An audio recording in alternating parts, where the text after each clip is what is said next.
reporting to you live from Dublin, Ireland at the Emergent Ventures Conference. We're here on the sidelines, and I wanted to say thank you guys very much for your support. Alternate Views, the book and podcast, has been selected as one of the transformative emergent ventures, which was a short list for persons all over the world. So we've been recognized as a leader in economic development and a leader of transformative social change. So we just wanted to update you and let you know what was going on. So we attended the conference, and we want to acknowledge all of those persons who have supported Alternate Views, and I wish to say thank you to you all, and to acknowledge persons like Mr. Binder Calendar, Mr. Margot Trent Calendar, Dr. Dennis Lowe, and all of those other persons who would have contributed to Alternate Views. So I just want to update you, the Barbadian public, as to the Alternate Views being selected as a global thought driver, and say that I wish to express my utmost gratitude to you all who watched Alternate Views and who bought Alternate Views, the book. I'm doing my country proud, and I'm doing my school, the St. Michael's School, very proud. So I thank you guys very much, and I look forward to your continued support of Alternate Views, the brand. So goodbye, and thank you all very much. I will update you as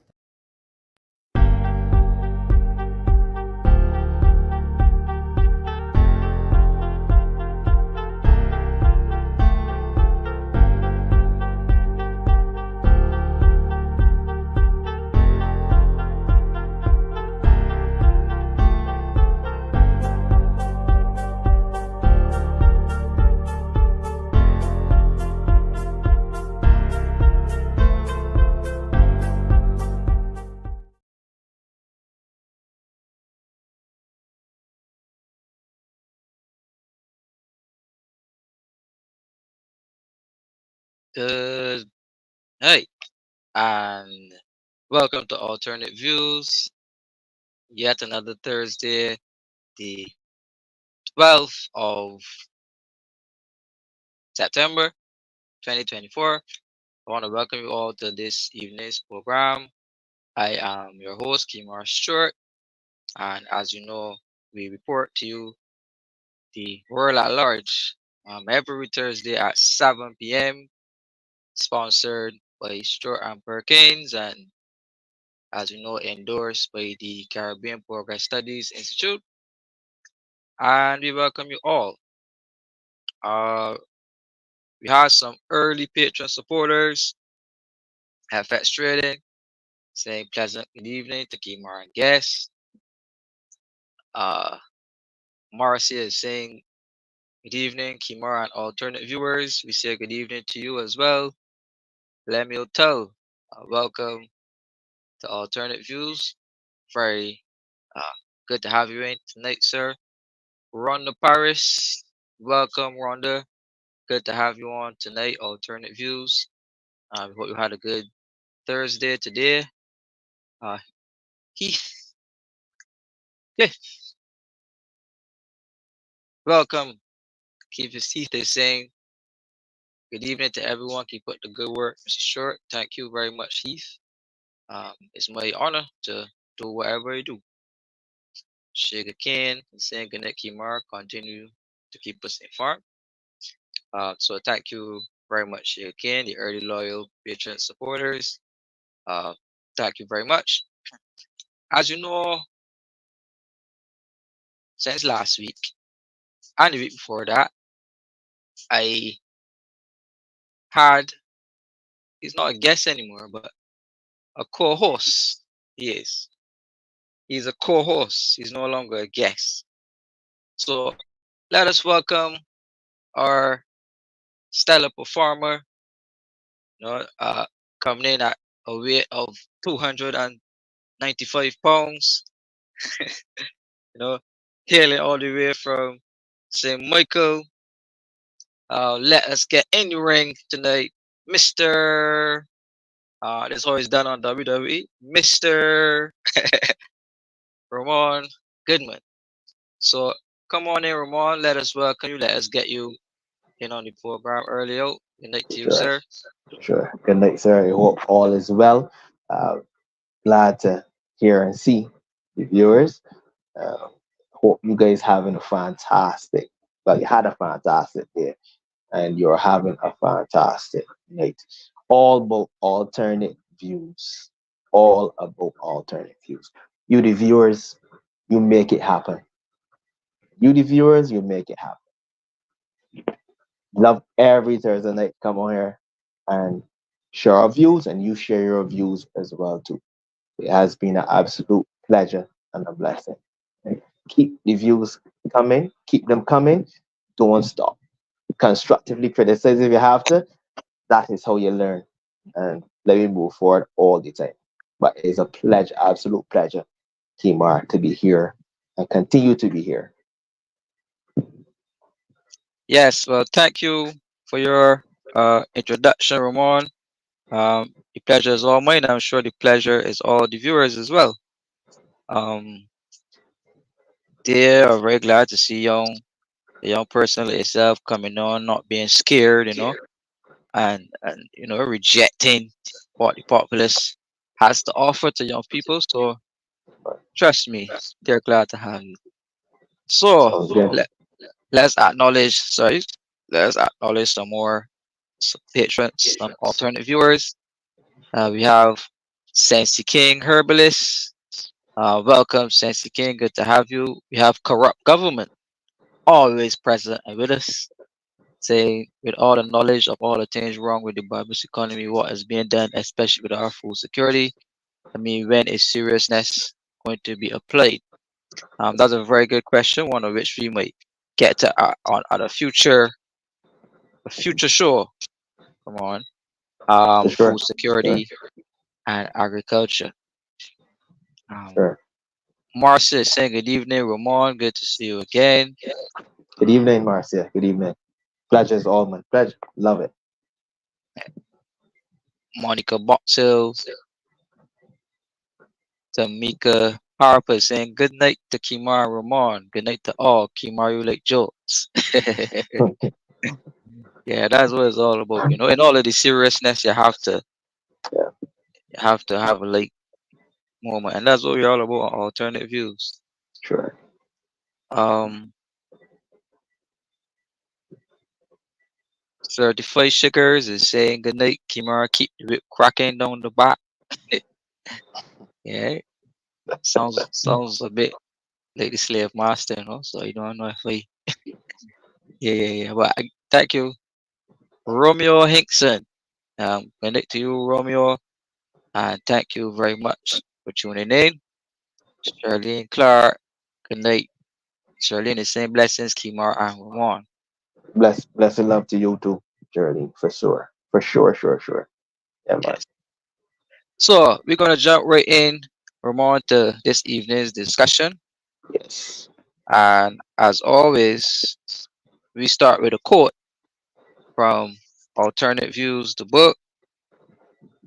And we want to start at chapter 2, page 45 of Alternate Views, the book. And it says here,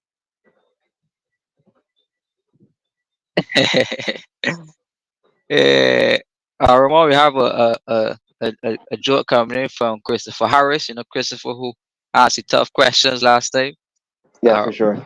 Yeah, for Christopher sure. is saying, good evening, Ramon. 295 pounds.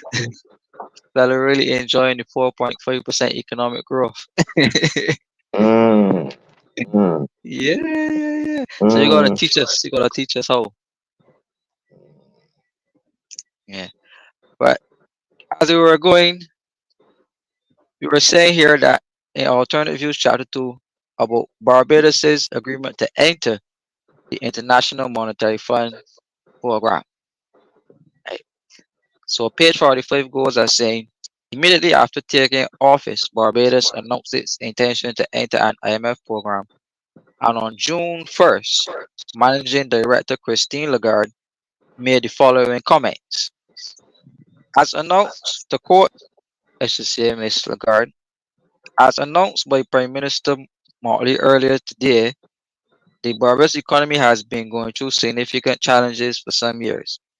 The authorities are developing an economic reform plan designed to address these challenges, and they have asked the international community and the International Monetary Fund to assist as they put the economy back on a path to recovery. An IMF team led by Bert Van Selm will be visiting Bridgetown to start discussions on how the fund can support the authorities' economic plan. Our ultimate goal is to help Barbados achieve higher living standards, and this is IMF talking, and more inclusive growth for the years ahead. And in a statement at the conclusion of the IMF staff visit to Barbados, they said that the Barbadian authorities, in close consultation with their social partners, are rapidly developing a plan to address current economic vulnerabilities. We welcome the government's plan to urgently address infrastructure problems and its goal of seeking to support the most vulnerable during the economic adjustment phase. At this juncture, the IMF's recommendations contained in the 2017 Article 4 consultation report remain highly relevant to rebuild confidence and address Barbados's current challenges. Substantial fiscal consolidation is needed, and fiscal consolidation, as we know from this alternate views, is the increasing of taxation along with cuts to state-owned enterprises, right? Expenditure cuts, and the increases in taxation will be to increase revenues while cutting expenditure, which also includes privatization of state-owned enterprises. That's basically what fiscal consolidation means, right? So the MF is saying that a substantial amount of that is needed to place debt, Ramon, on a clear downward trajectory in conjunction with the proposed debt restructuring. And we went through debt restructuring last time, right? So Correct. no need to go back through it in so much detail. And to address the balance of payments risk that cloud the country's future. Balance of payments, for who do not know, is basically the foreign exchange component of the economy. So mainly tourism is impacted, trade, the foreign exchange we earn and we spend, that's basically balance of payments, which includes more technical terms, but we know we're not trying to get too technical. So foreign exchange that could cloud the country's future. So since tax and revenues are relatively high, this is the IMF speaking, Ramon. Sure. Since tax and revenues are relatively high, the adjustment effort should focus on the expenditure side, mean cutting, right? By including and improving the efficiency and effectiveness of public services, containing wages, right? Meaning keeping wages down and possibly cutting where necessary, and reforming government pension, meaning national insurance and any other pensions that state pensions, right? So that is the IMF talking to the government. So it went on to say, Ramon, that government transfers to state-owned enterprises. So this is the money that is in every ministry, the money that the prime minister or whoever would allocate to every ministry to run enterprises, Ramon, like water authority, the same national insurance, sanitation, the hospitals, schools. The IMF is saying that that money that you are giving over to these state-owned enterprises need to be reduced by reviewing the user fees, right? Exploring options for mergers and privatization, and by providing much stronger oversight. Tax policy, Ramon, should be reviewed with a view of broadening the tax base, meaning taxing other people that you never used to tax before, and improving its progressivity. While efforts to strengthen tax administration should continue, structural reforms are critical to improve the business climate in Barbados and to attract and develop, here the words, and to develop the private sector. And during that visit, the team met with Prime Minister Mia Motley, Minister of Finance and Economic Affairs, Central Bank Governor Taviston Haynes, and other key officials. And the IMF team also had good opportunities for exchange of views with its social partners, including labor unions and the private sector. And they said they look forward to working with Barbados anytime ahead. Hey, come on. Lots of years ahead. Yeah, I think that those policies messing up the human factor, the human behaviors. Now you cut funding to these particular departments, etc., which means that a fella can get cut. A fella is gonna lose his job or salary reduced. So that is gonna make one of the employees extremely uh, disgruntled. And how are you supposed to actually improve services when you have lots of disgruntled employees and lots of employees who relatives have been laid off, etc. So those measures actually, you're missing out the human component, the human behavior component of the whole situation. Missing right. the mark there in a serious. Now, Ramon, the statement that I just spoke to, as I said, this was printed in Alternative Views, but this was June 2018 that these statements were issued. Yeah, definitely. Mhm. So all that we would have experienced through those years, right? Here we are, 2018, 2018, 2019, 2018, 2019, 2020, 2021, 2022, 2023, 2024, right? We came up through the years and we lived through that short statement. Fiscal consolidation, no, tax increases, cuts to state-owned enterprises, increases in fees. We're paying for a lot of goods at the hospital now, right? The funding to schools have been cut, right? Funding to the hospital have been cut. Funding to a lot of funding to the Ministry of Environment, funding to the Ministry of Housing, right?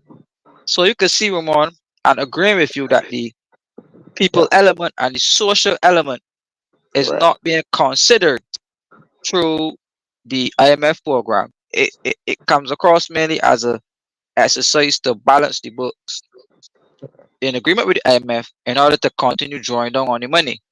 That's correct. Right? But in the meantime, the social element, which is the people, the households, the families, Yeah, for sure. right? So non-contributory pension, come on. Non-contributory pension is where, say for example, you didn't contribute to the NHS scheme because you never really had a job or because Correct. Correct. you were job to job to job Yeah. and in your old age the government is giving you a little berry or something to live on, Something. Yeah. right? Through the IMF program, non-contributory pension has been cut substantially. So here you have a huge set of elderly people who don't have an income period, Yeah. Definitely. right? So what are they left to do if you go to the welfare and the welfare is now seeing people even as low as the 20s, right? And many other younger people coming onto welfare, and there's a big uh what you call a clash or competition for space on the welfare list, right? So you see these social elements are faltering, poverty is increasing, and I think from what I remember, it was the Minister of People Empowerment, Kurt Humphrey, Mhm. right? And I don't know if you know, but Kurt Humphrey was actually on Alternate Views before, and we That's had the opportunity to have some exchanges with Kurt Humphrey and Kemar Stuart at the time, I mean, it got aggressive between the two, right? It got really aggressive between Humphrey and Stuart at the time. But we were able to exchange some views with Mr. Humphrey. And when we look at the welfare numbers, Mr. Humphrey reported almost a tripling of the amount of persons who are on welfare. And Ramon, that is part of going through IMF programs. You're going to have Correct. increases and increases of more poverty. Correct. Correct. Correct. You know what is the domino effect of poverty? Guess what it is? Viewers, you could chime in and tell me what it is. Violence. Violence. Violence. Violence. Right. Some of the most impoverished neighborhoods and so forth are some of the most violent neighborhoods. So, that's the domino effect of poverty. At these levels, that's the effect. So we hear about, we're looking to find a lot of solutions where crime is concerned. We could actually look a little bit at the poverty rates, the welfare rates. You could actually start there. You know. Yeah. Well, um, I guess someone you live in a semi-co community, That's correct. and you see, well, let me just acknowledge this. We've seen a shift of violent crime, particularly murders and shootings. We've seen a shift from semi-co communities over to the Christchurch community, right? We've seen that shift. Now, what's interesting about St. Michael and what is interesting about Christchurch is that they're very both densely populated areas, meaning that they have a lot of humans in them. It's a very That's correct. close, tight knit spaces, right?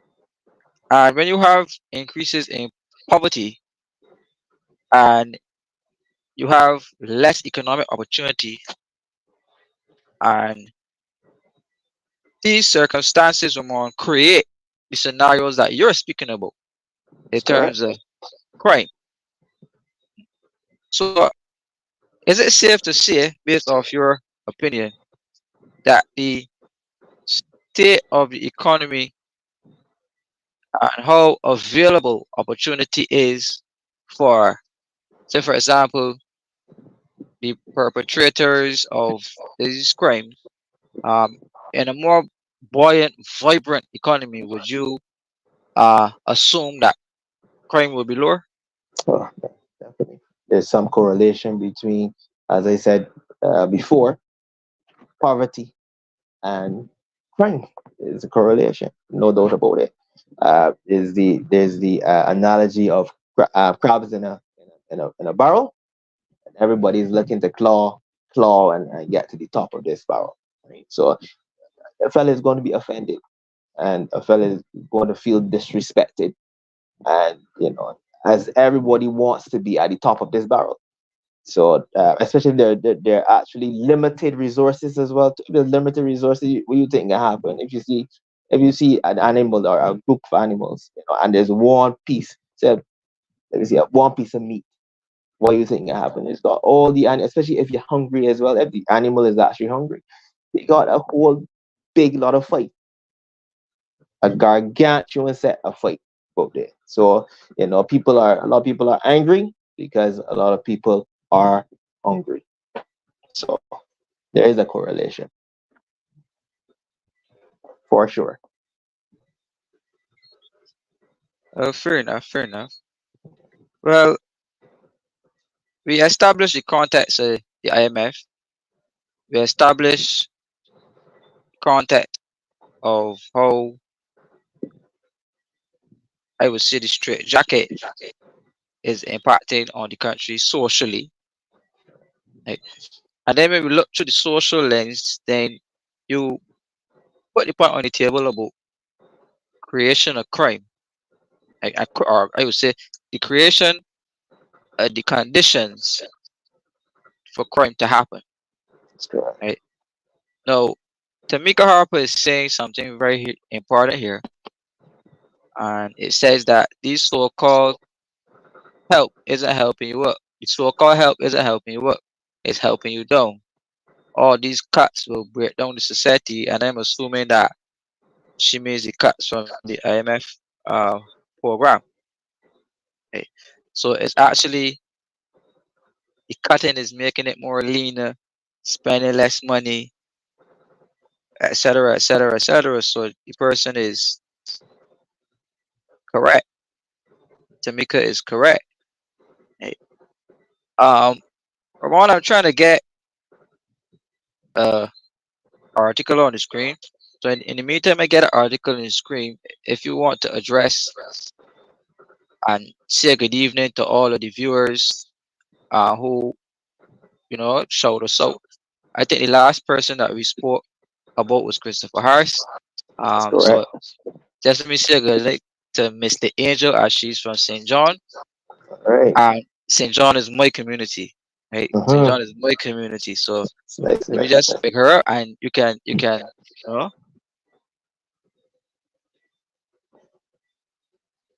No problem at all, man. Big up to all the viewers all the time. Trying to see trying to look at the viewers that are actually chiming in. Uh, Mr. Angel, good night to you. Well, Wendy Ford Griffith, good night, Kemar. Guests, all locked on. See your Hasbra. Good night, Hasbra. Pleasure, pleasure. Keep the comments coming, people. Alternate views. We want to hear your views. Your views. Good night, Square 4. Good night, Kemar. Co-host Ramom Goodman. Good night to you as well. Rachel Thornhill. Good night. Square 4. Yes. Good night to you once again. And 2. Good night, Kemar, and everyone. Good night to you as well. Pleasant good night. Square 4. Square 4 is saying, don't have a TV on Mr. Goodman. Your co-host, when you introduce him to your followers, I missed it. That's okay. You're gonna be seeing a lot of me, so at some point in time you will get to that. That's fine. That is fine. Carrie Alicia. Good night, Mr. Goodman. Good night to you as well. Pleasure. Jillian Aline. Blessings. Good evening. Bless and love to you, Jillian. What we have here? John Jeremy. And then unfair laws. He talked about the unfair laws. Good night to you. Square 4, donate to the members, staff, and families of the Caribbean Progress Studies Institute. Big up to them. Let me tell, and the easiest way to cut wages is to fire people, correct? Schools lost, sorry, teachers, clerk typists, general workers, etc. Correct. Sir Alfred Benjamin. Good evening, Kemar and viewers. Good evening to you, Sir Alfred. Good evening. Dear Pastor, good night from the UK. We got UK in the house. Good night to you, sir. Good night. International. Square 4. Only today heard a video on Humphrey's Ministries, lack of or failure of it to allegedly responding to mothers who asked for help with back to school clothes for their children. All right. yeah. So any comments to make, Ramon, before we go on to the next segment? Yeah, for sure. Well, I want to touch back on pensions. Right? It was heart wrenching today. I heard a gentleman on the radio. He was speaking to, going to I believe, NAS, and he's 60 years old, and he was on the brink of unliving himself due to the fact that there was no pension for him. That's a big deal. Some people advise that the NIS now seem to be a glorified blessing circle. So it was very unfortunate and heart wrenching to hear this. He's still a youngish man. On the brink of tears. It nearly brought a lot of the listeners, I believe, to tears as well too. To tears. As I said a couple shows ago, I think that it's time that you have that conversation. You be curious and you have a conversation with a local advisor, because the direction, unfortunately, that the government is going, if we on alternate views, they'll keep a lot of noise and try to uh, obviously disrupt the norm which is going downhill.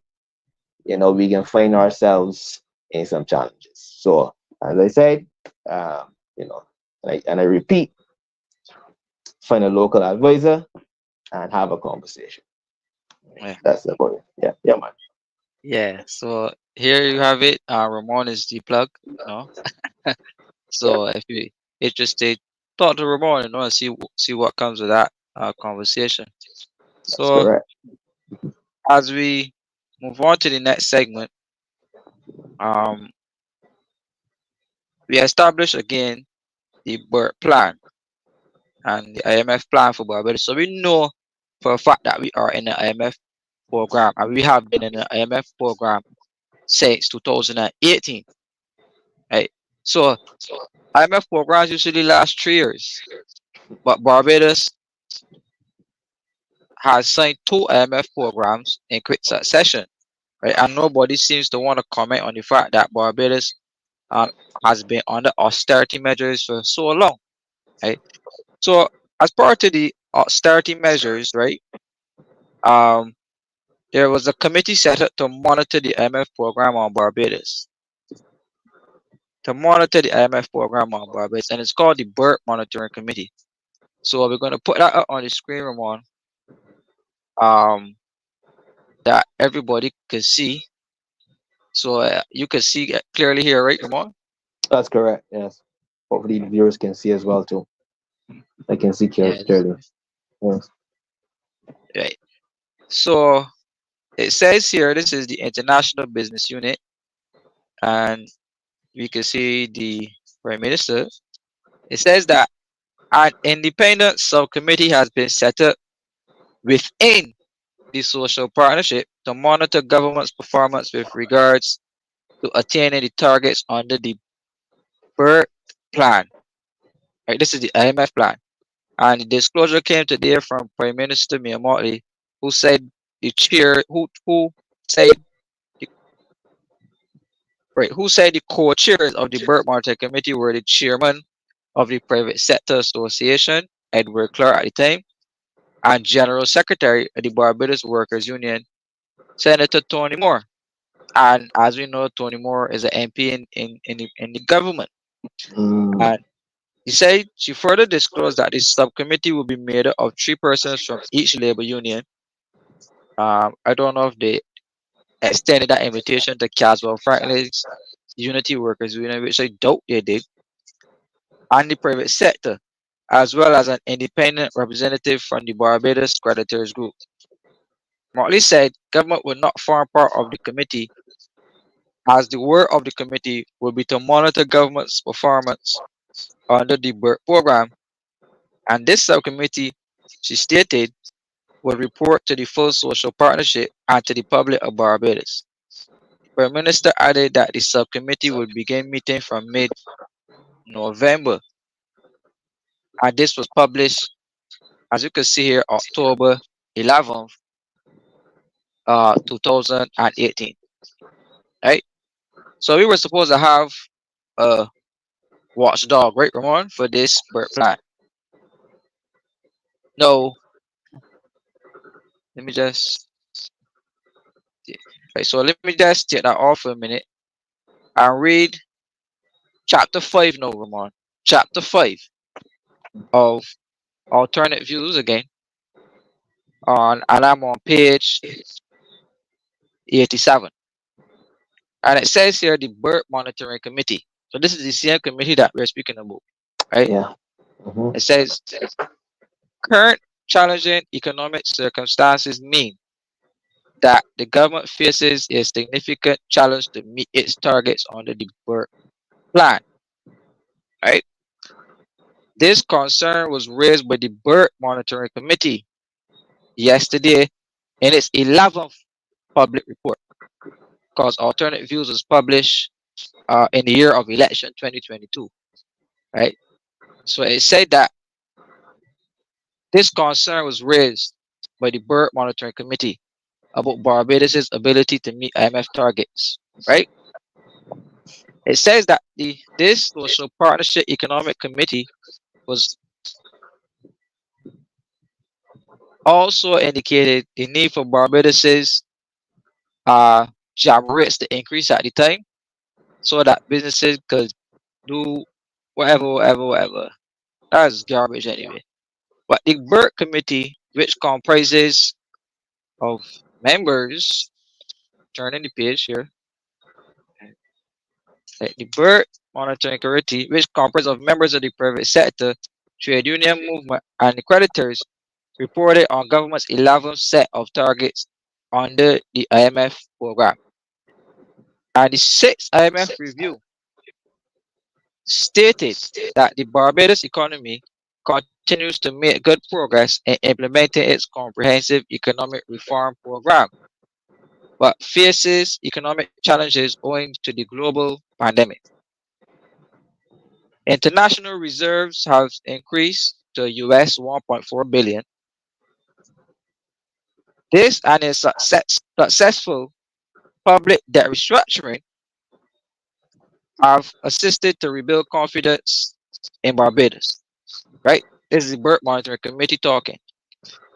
However, a virtual standstill in the tourism sector during the pandemic took a significant toll in 2020, with the economy contracting 18%. While Barbados was successful in containing the outbreak of COVID somewhat, at that time there was a possibility of additional outbreaks at the time. In addition, Barbados had been recently hit by two natural disasters, which is the volcano ash from St. Vincent and Hurricane Elsa, which occurred in June. Okay, so they say that the outlook remains highly uncertain. Right? They say economic growth is projected at 2%, right? At 2% for the year of 2021 on a modest recovery coming on to the end. Okay, so here's the World Monetary Committee Ramon saying 2%, right? And the outlook remains highly uncertain and the risks are elevated, right? The risks are elevated. Government revenue was showing tentative signs of recovery, while spending pressures remain high.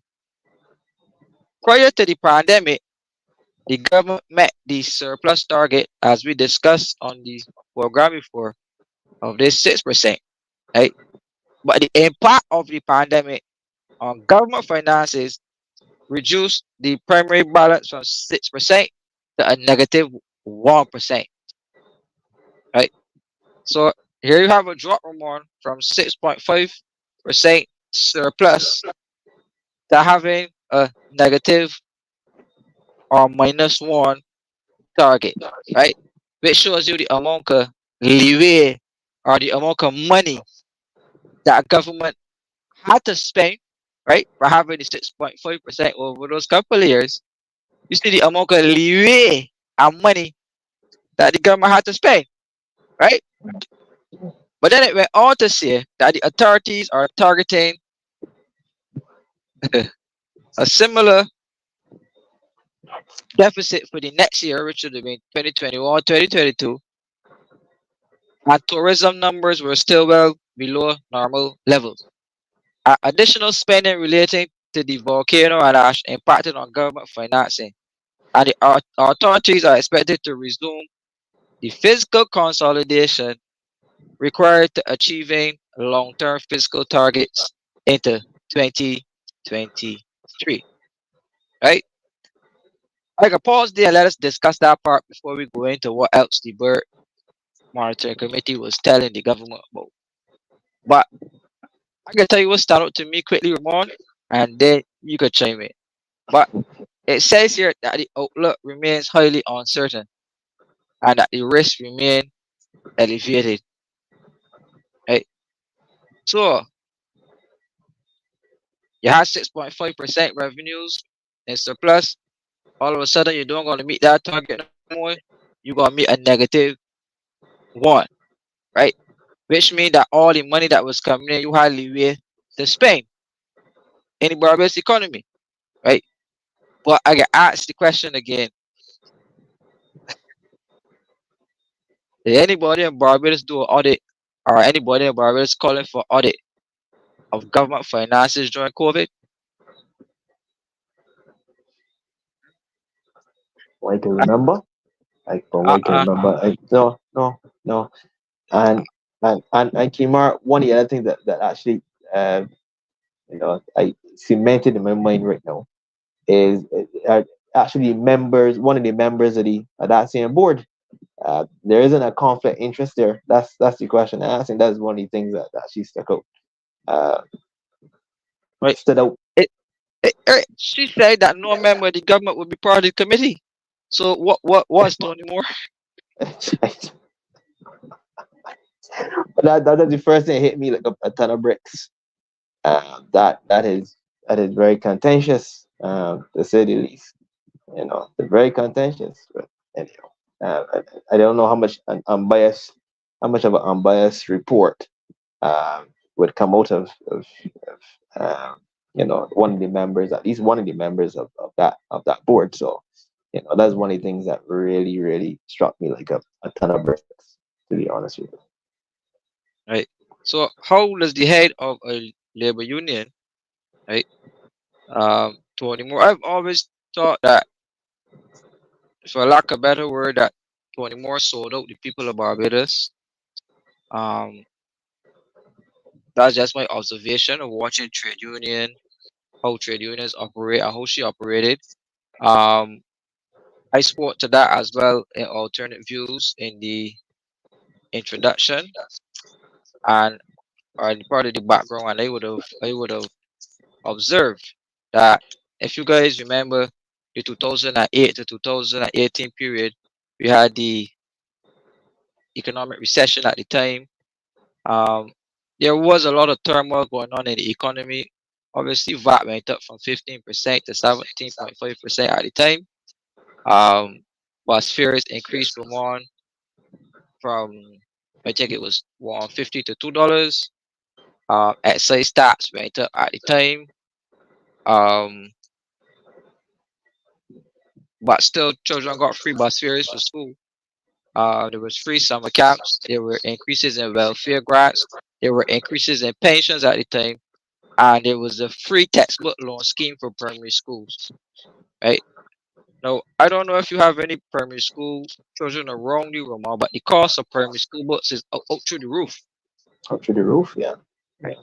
Yeah. that the price of a concise dictionary is now over Mhm. $200.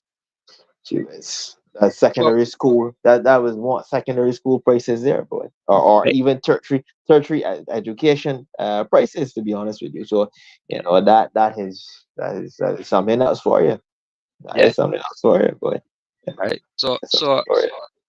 additionally, Ramon, um, there were some harsh measures going on at the time, economically. So the university education, the students at UB were asked to pay. Uh, 3,000 workers went home around December 2013.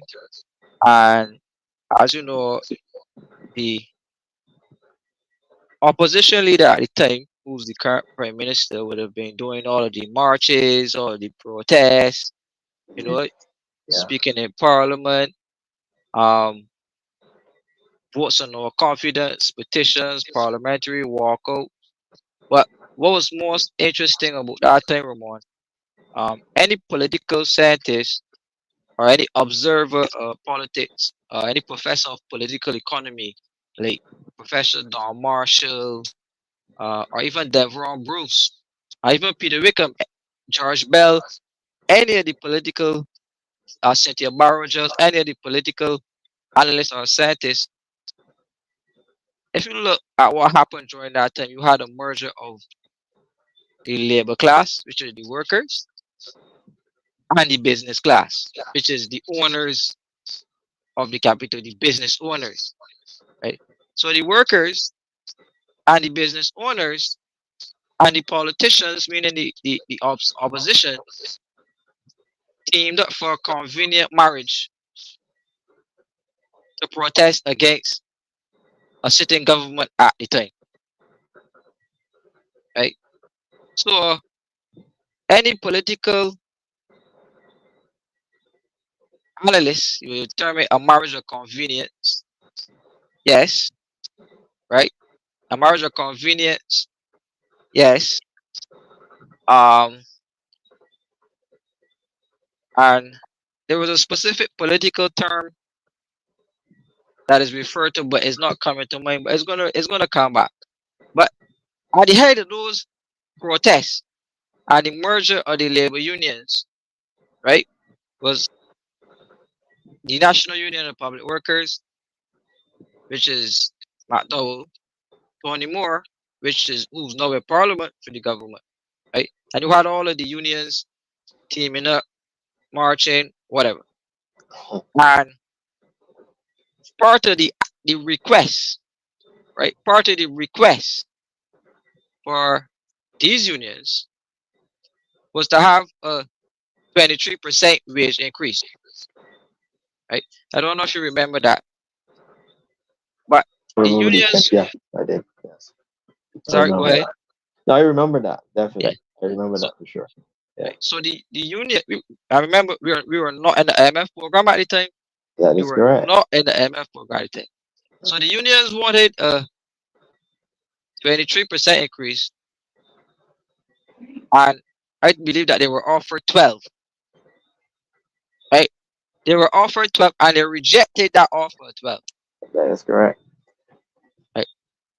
So here you have Tony Moore, who's a member of the government, leading the trade union back then, right?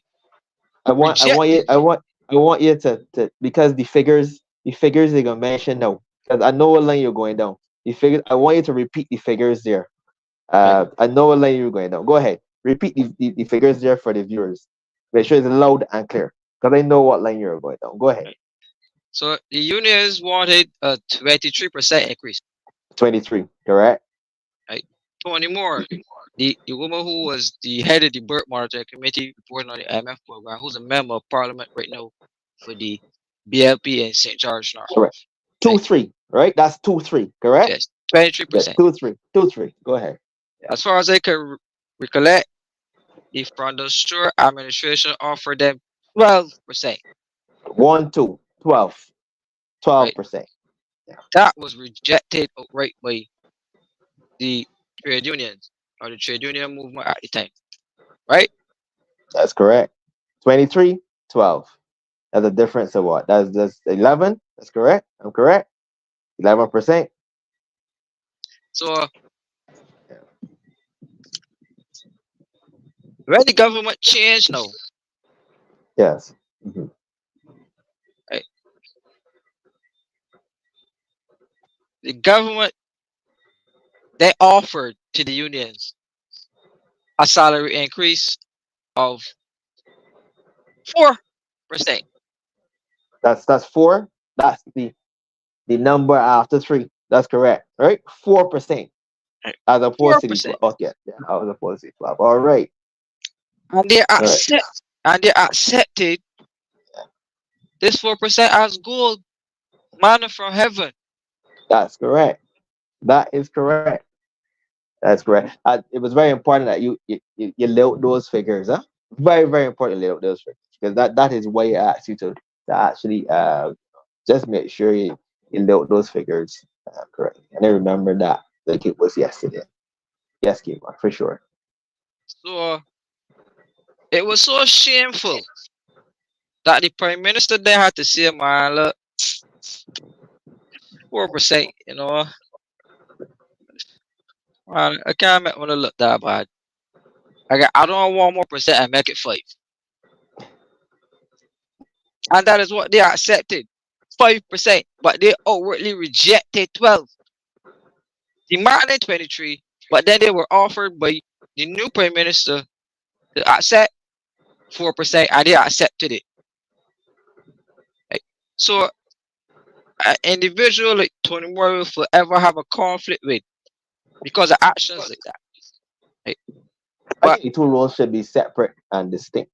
You know, yeah, but I really, really think that the two roles should be separate and distinct. What the role that Tony Moore had, and the role she has, and the trade union obviously being the top trade unionist. I think I but really think that it should be not, separate and distinct. notwithstanding our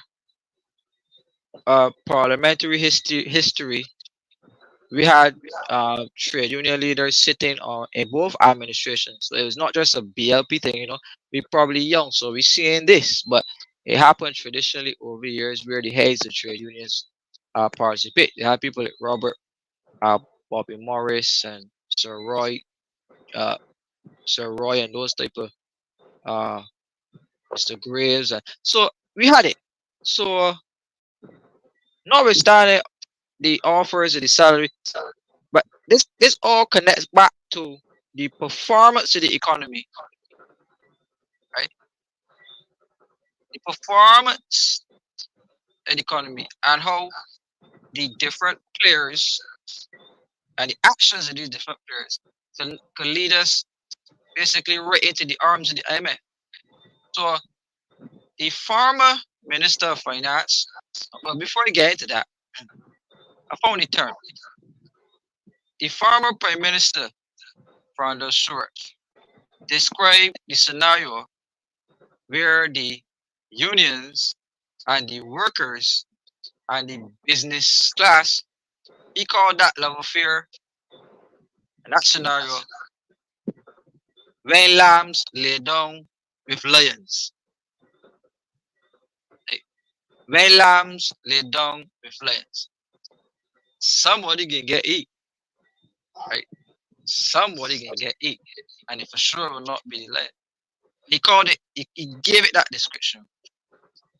So the former Minister of Finance now, uh, Christopher Sinclair, said in the presentation of his 2016 budget that managing in these times has been difficult because, contrary to popular belief, solutions are few and far between, fiscal space is limited, economic diversification is practically non existent, and preferential market access is a thing of the past, structural debt is high, development assistance is low, social protection and the development springboard of our post-independent success is becoming increasingly more burdensome to carry in the face of declining revenues. Also, he was declaring that since 2016 that the revenues were declared. So the IMF, right? The IMF became the option for Barbados to go to because, as far as I understand, the from the Stuart administration had declared that they were not willing to go to the IMF. Right? That they were not willing to go to the IMF. But with elections come consequences. The choices first are consequences. So the people voted overwhelmingly. The emergence of a new administration and the policy was IMF. Right? And That's how you got the influx of borrowed money coming into to Barbados, and it's setting up this BERT monitoring committee, Ramon. And I explained to you from 2018 to now, Barbados has been in the arms of the International Monetary Fund with the person, Ramon, who basically sold out the workers for that 4%, now at the front, or was at the front of monitoring the IMF program in Barbados after. So just help me out here, Ramon. Somehow. But, as I said, conflict of interest. And you should really have an unbiased, unbiased plan, unbiased form of decision making. So when you have a situation that you're gonna find that the reports and all the things you do, it's gonna be biased and might be, well, not might be, will be unfavorable for the Barbadian public for sure. The normal man, the normal man, definitely unfavorable, definitely unfavorable. There's no doubt about that. Kima, when you have a situation, you know, you need unbiased opinions, you need unbiased processes. If not, one type of fella can suffer there. One type of fella, for sure. Yes, That is accurate. Usually, the most vulnerable that is correct, economic class, meaning the poor people, would usually feel the brunt of most economic measures, and for sure. the people who work at the lower scales of the economic ladder tend to be the ones who feel these measures the most. Um, Discretionary incomes are cut in the form of an internal devaluation. So internal devaluation, many persons have been asking, and I did say, and I will firmly say again, that the Barbados dollar has been internally devalued, sorry, and not devalued externally. It has been devalued internally in terms of cutting your purchasing power. So increases in taxation cut the amount of discretionary income you have. Increases in prices will cut the amount of discretionary income that you have. Increases in pension contributions is cutting the amount of discretionary income that you have. Putting you on contract and decreasing job security, uh, Ramon, cuts the ministries and cuts the social services and cuts the amount of money that government spends substantially in an economy is the basic definition for an internal devaluation. So based off all these factors, and we could put this question out to the alternate viewers on the live, based off all of those factors that I gave of how a government can systematically cut your discretionary income, all of these things happened in Barbados between 2018 and now. All, right? All, all. So if anybody asks, yes, the Barbados dollar has been internally devalued, and that could also be substantiated by Dr. Kevin Greenwich, who said on an interview live on CBC that anytime you're in an IMF program, that the country has choices, and the two choices are either devalue the dollar internally or externally. And Barbados took the route of more of the internal route as opposed to the external route. It was made public for everybody to see. And also, that I mean, that is it. me, So me, yeah, you go you ahead. could just take a little trip to the supermarkets. That's all you need to do. Take a little trip to the supermarket, and the things, the money that you think that money could have bought before, not even a quarter of the things. They could have bought. But I tell you, no, it's a serious situation, a serious, serious situation. No doubt about it. No doubt about it. Yeah. You gotta look. You got your shopping cart there. And you look in it. You see. two things, two little things, and you get to the cash register. You know, you're gonna be pulling your pockets. You know, and you just say you budget for obviously this set of money, and you know everything going here. But sometimes some people go even look behind them and see if a fella behind them there to lend them some money. So you know, it's definitely a situation that you know your pockets being impacted. You know, you Right. know doubt about that. Yeah, Good. So Ramon feels it. The average man on the street feels it. The average sure. um mother, the average brother, the average sister, right? Right. The average children spend money too. So the average child, right? They're feeling it in their pockets. Right? The money is not stretching, is not buying as much as it used to buy. That's And the correct. cost of living is continuously spiraling out of control. Right? Look at fuel. You know, once upon a time, you could have done a lot of things. What so you go to the pump now, and you could have you know groom yourself. You could have you know tucking your shirt a little better. You know, and the pump ain't done yet. But no, nowadays no, you could all you gotta do is look down at your wallet now. Tell the person put in a certain amount. Look down at your wallet, look back up, and the fuel done in. So you know it just goes to show. You know, we get hit really hard. Yeah. All right, Ramon, I want to let me acknowledge some additional alternative Sure, viewers that came on quickly. So sure, we man. had Marion Griffith. She said good night to you both. Keep up educating us, guys. Thanks, Mario. We have Tyrone Green. We have Michael Jokes saying good night, Kemar, everyone. Jaden Allen is saying the troublesome times are on us. People don't know where to turn or who to turn to. Crooked, corrupt behavior. Uh, Christopher is saying, Ramon, crime is a multi-dimensional problem. To articulate that fiscal consolidation creates crime is deeply flawed.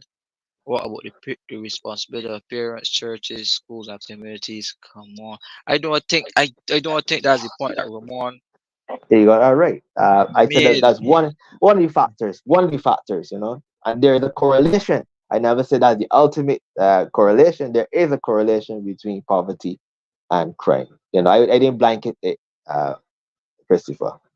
So I said that's one of the factors. I definitely didn't blanket it. But thanks for your comments. But thanks for your comments. Yeah. Yeah, Uh. So yeah. So as you were saying, um. So yeah, Fifth is saying good night. Square Four is saying Christopher Harris. Ramon is right. That one poverty equals crime. However, it would have been good for him to expand into the multi-dimensional aspect of it, which is correct, right? that's fine. That's fine. That's fine. Right. Yeah. Pedro Jama is saying good night.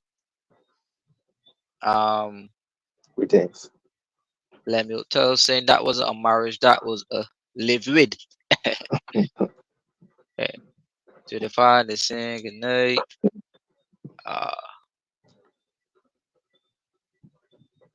Square Four is saying, oh, leader of opposition at the time, rock and roll marching. Uh, walk out of parliament, boycotts, disrupt every single thing to break down, destroy administration. Pedro Jama said that Mr. Stewart said negotiating starts at zero. Um, Christopher Harris is saying, Ramon, remember we must remember that political parties have been formed out of the bosoms of trade unions and labor movement. Acts campaign Tony Moore in Parliament.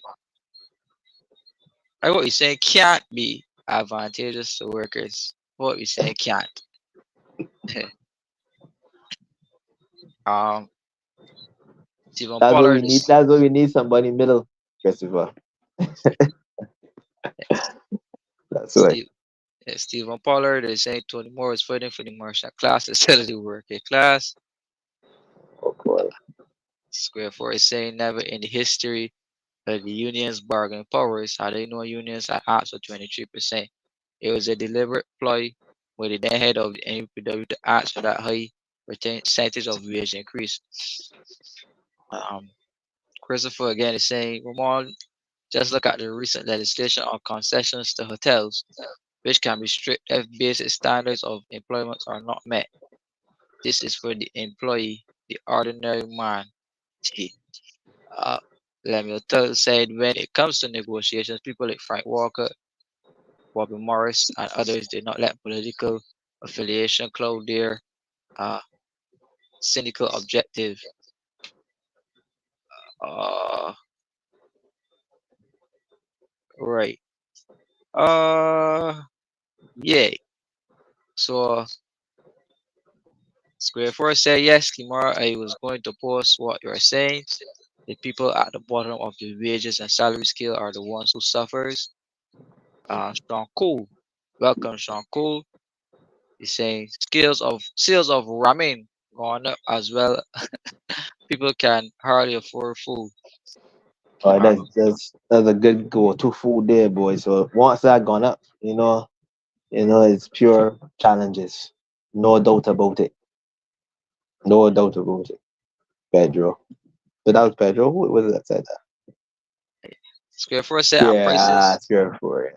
Yeah, about man. to be Yeah, raised man. soon. I'm going to take it on this point because I have something to show on your screen about prices. Fabian say when Mr. Short made and paid then wait, the language a little bit. Say good night, Fabian. Right, good night again to Fabian and all of the people from St. John, Martins Blake, Glen Burnie, Foster Hall, uh, Christopher. Kemar internal devaluation semantics, hyperbole. I will say global inflation has impacted spending power. Barbados is a price taker. We know this. Well, What I, not what I, what I, yeah, what I gotta ask right now in terms of talk about the oil and so forth impacts inflation. The high price of oil and so forth. Now, when that price goes down, where is there not a change? But where does not? Why doesn't prices go down as well too? That's the question.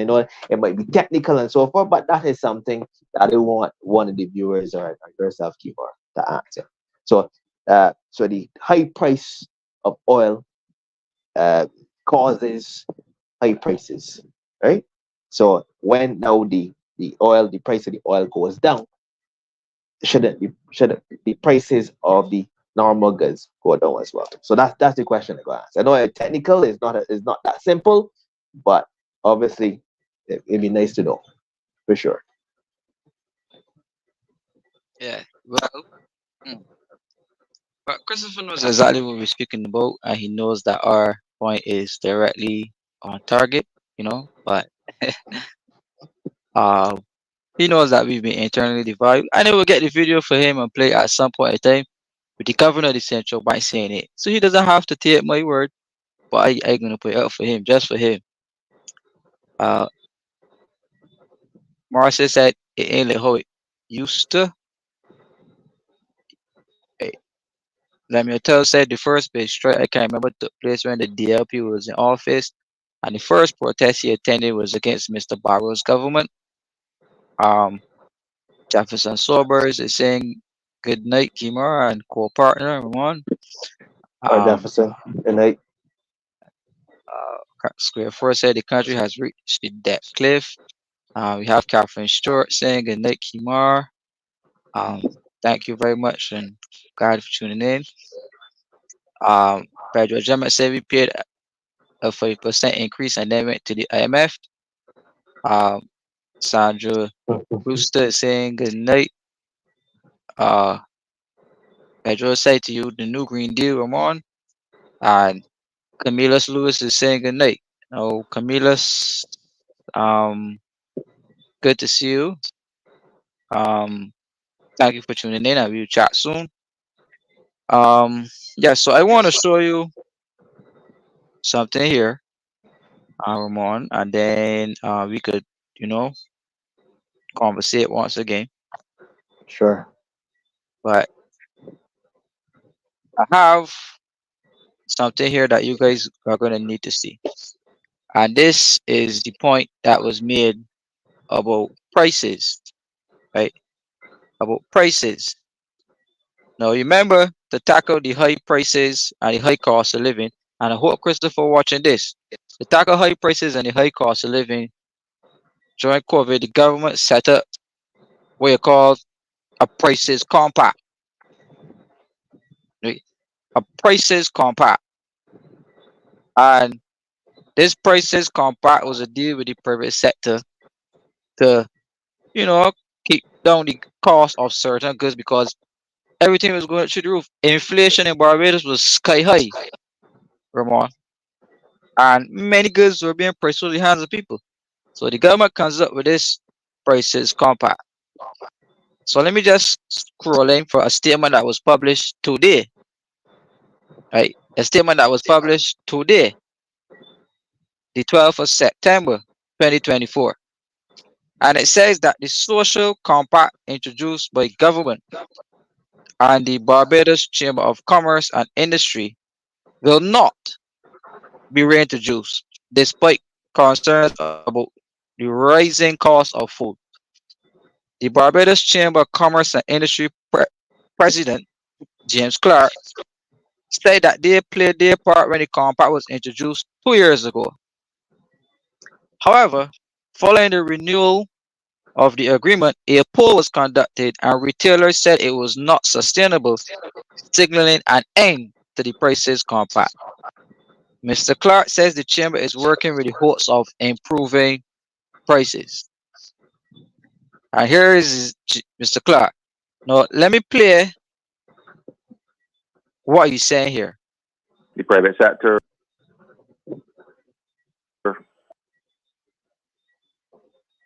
accepted that they played their part during that time of need.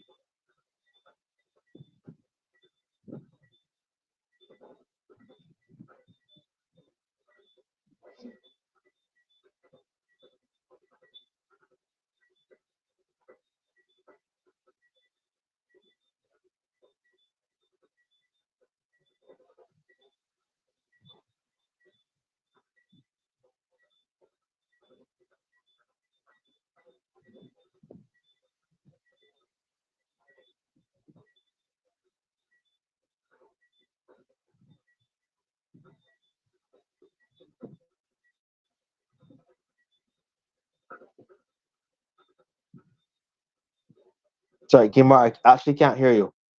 Oh, so I didn't realize it was muted. No problem, Right, buddy. right. Yeah. So the head of the private sector was saying that they're pulling out of the compact. Right, they're pulling out of the compact. That they can no longer keep their prices down. So the specific goods that they agreed to cut the price markup on, right?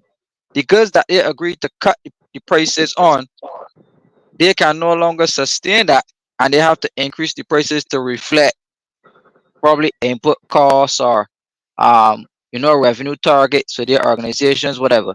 But they are pulling out of the compact, saying that they hope they. I mean, come back here. He says the chamber is working with the hopes of improving prices. But a poll was conducted, and the retailers say that the price compact was not sustainable, and therefore it is coming to end. So let me play the clip The now. private sector accepted that they played their part during that time of need to bring the prices down, and it was purely temporary. It was never intended to be permanent because it was not going to be sustainable. And ultimately, when after Sure, I it can't had hear the been clip. done the second time, when Kemar. it came to the end of that, we polled our You members, can't hear? and they No, were like, please. "Nah, this Can't hear. is I don't know if it's the just viewers not can hear, sustainable." but I can't hear the clip. All right, so let me just do my mic here. I think it's yeah. Yeah.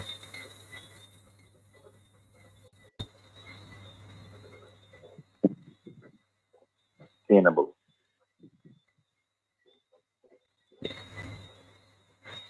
The private sector accepted that they played their part during that time of need to bring the prices down. I'm And sure it if was it's just on my purely side, temporary. It was but never I intended can't. to I be don't know if the permanent viewers, one of because the it viewers was can not going to chime be in sustainable. and And ultimately, when advise whether they can after hear or not. it had been done the second time, But I can't hear. when it came to the end of that, we polled our members, and they were like, nah, it's just not sustainable. So, and this is because the prices at the retailer are not the only factor in the cost of goods. There's the entire supply chain behind the retailer.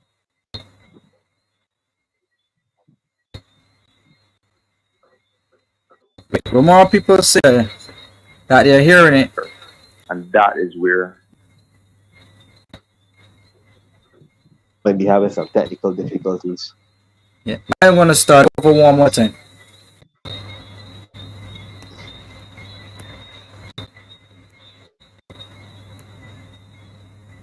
the private sector accepted that they played their part during that time of need to bring the I'm sure why you prices can't down, hear, and it was purely but temporary. again, It was never intended I'm to be not sure permanent the viewers can because it hear. was not going to be sustainable. I can't hear. And Chris. ultimately, when after it had been done the second time, when it came to the end of that, we polled our members, and they were like, "Nah, it's just not sustainable." So, and this is because the prices at the retailer are not the only factor in the cost of goods.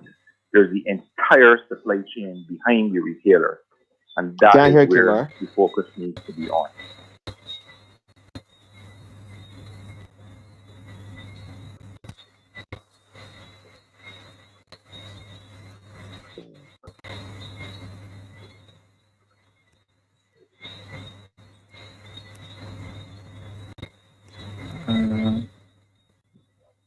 Well, the clip is at its aim.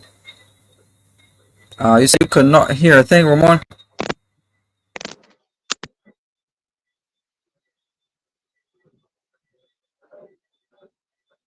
You hear me well, Ramon?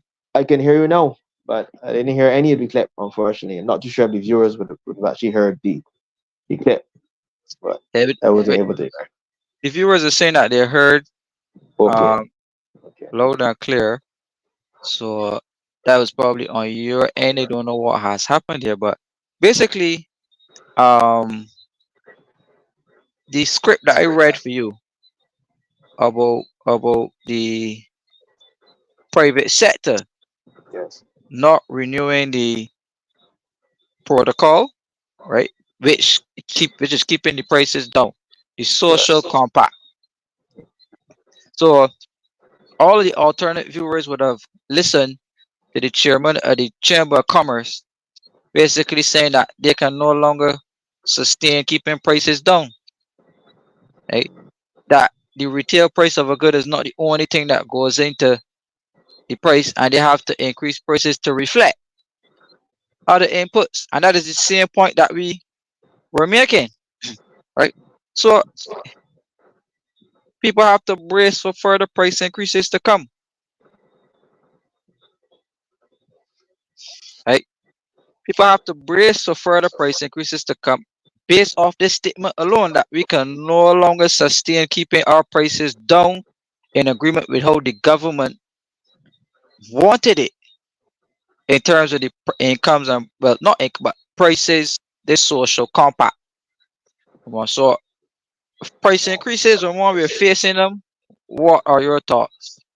Oh my. I give the viewers and yourself a quick story. No, I had to buy a part for my vehicle.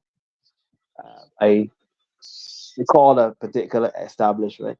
The part was for 865 Barbados dollars. So I said, okay. So I did a little bit more research, and I went online, and I want the viewers to, you know what? No, I don't even want them to guess. I'm going to tell the viewers what the cost online was. The cost online was 16 US dollars. 16 US dollars. Now, the viewers can do their percentages, how much percent that really is. So, I mean, there's something happening between obviously the measures in place and obviously the proprietors. Something is happening between there that you can have that huge disparity in pricing from 16 US, like $864. And you go online, 16 US. That's, if my math serves me correct, 32 Barbados dollars. Something is happening. I don't know what it is, but it'd be nice if one of your viewers can enlighten me. You can enlighten me as well too. Yeah, that's a huge disparity. Well, That's a huge disparity, bro. uh, Yeah. duties, income duties, and taxes, along with the fact that uh, the system, 'cause I don't want to blame it on a particular administration per se, but the system, a whole government applies customs duties and import duties and all these other taxes. Um, I think t-shirts are up at 200% in duties, and then on top of that, you have retailers in Barbados who do a lot of price gouging, right? And there's no body of people who goes around to the supermarkets to be able to monitor uh where stores are price gouging, because one, a lot of these stores who price gouge give campaign donations, right? So the high prices can benefit some of the politicians because that's campaign money, right? I was And just sorry, Kim. I was just gonna ask you if they want to do it. You mentioned there's no one going out doing it, but you gotta ask if is it actually in their interest to do it? That's the question. Is it in their interest to do it? Love to well, know. it depends on the type of character that you have for a government and their behavior to attitude towards it.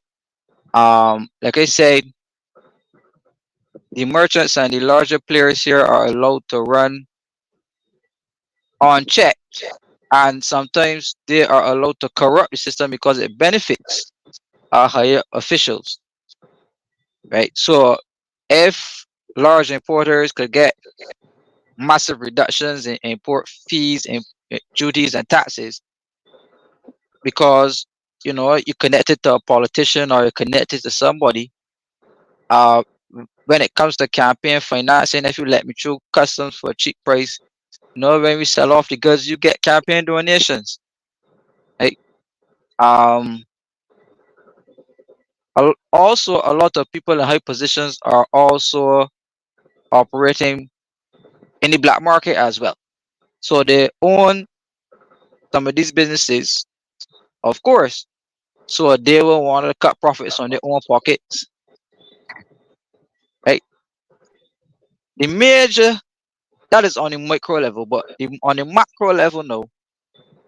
um when taxation, right? Taxation is charged. eh, when taxation is charged as a percentage of price, right? The taxation is charged as a percentage of price. So every time the price goes up, tax collection or tax revenues are increased, which means more money for the government. Right.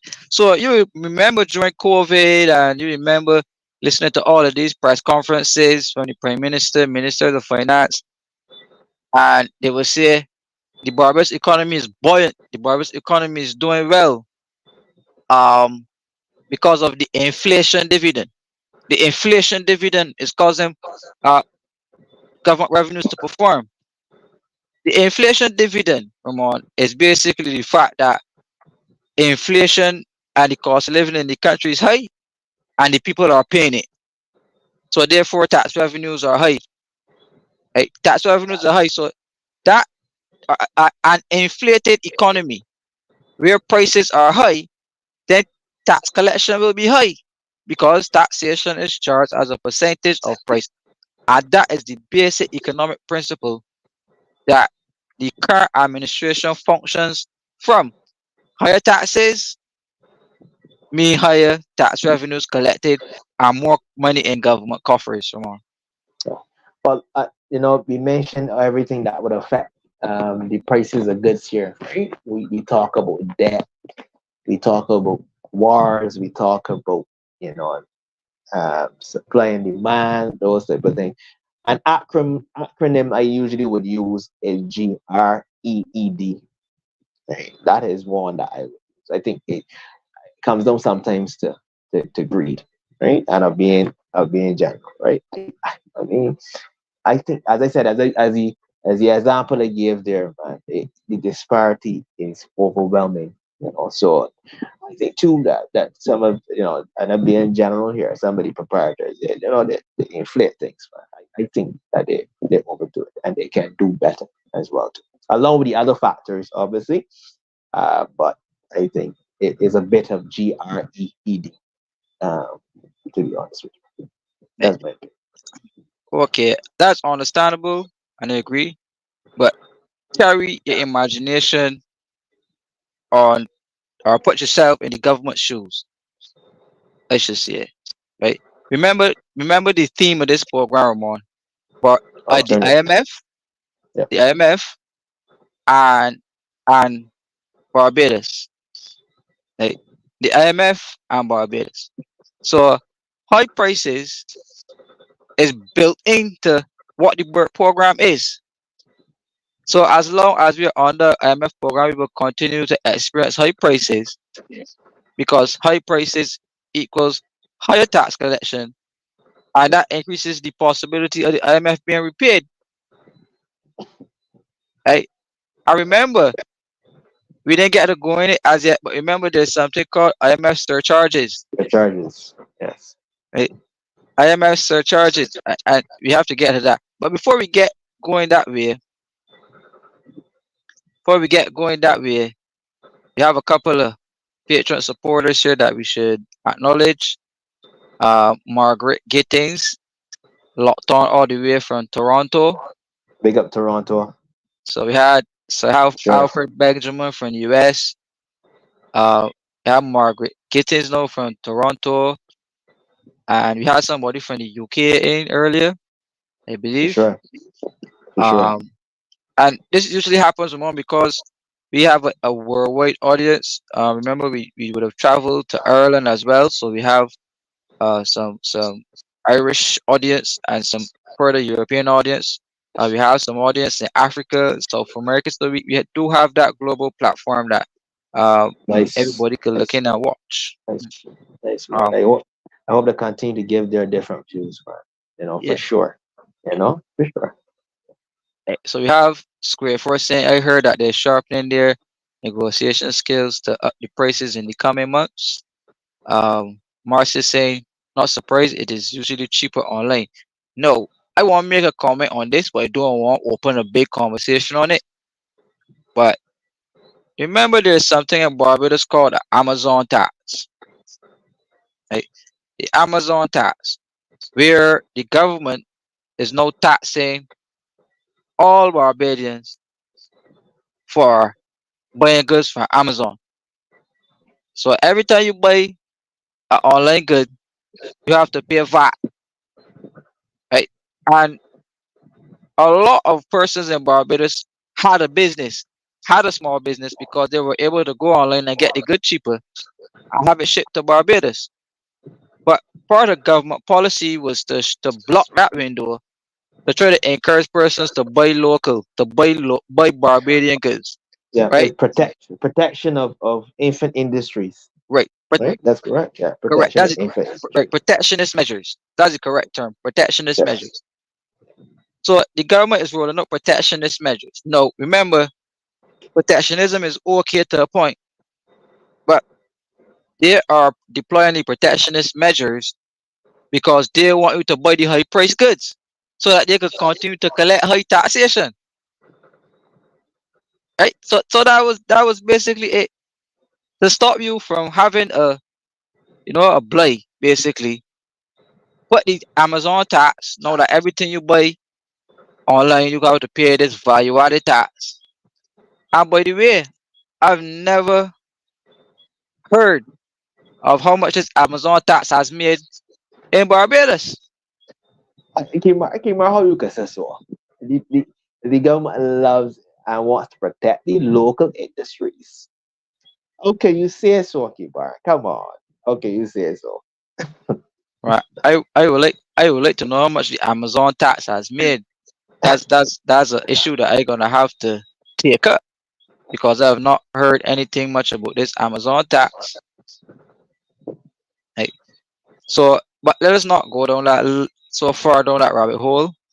That's good. Uh, Ronald Roach is saying good night, Kimar. Keep up the good work. Thank you, Ronald. Roland Wave, Barbados from all the way in St. John. Uh, Thank you very much, Roland. Um, Happy to have you and know you're probably out there doing your thing representing Barbados.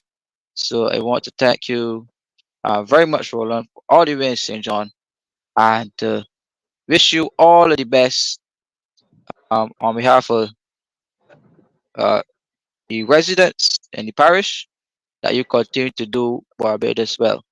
But Big Roland up is St. saying that, John. yeah, yeah, sorry. Yeah, for sure. For sure.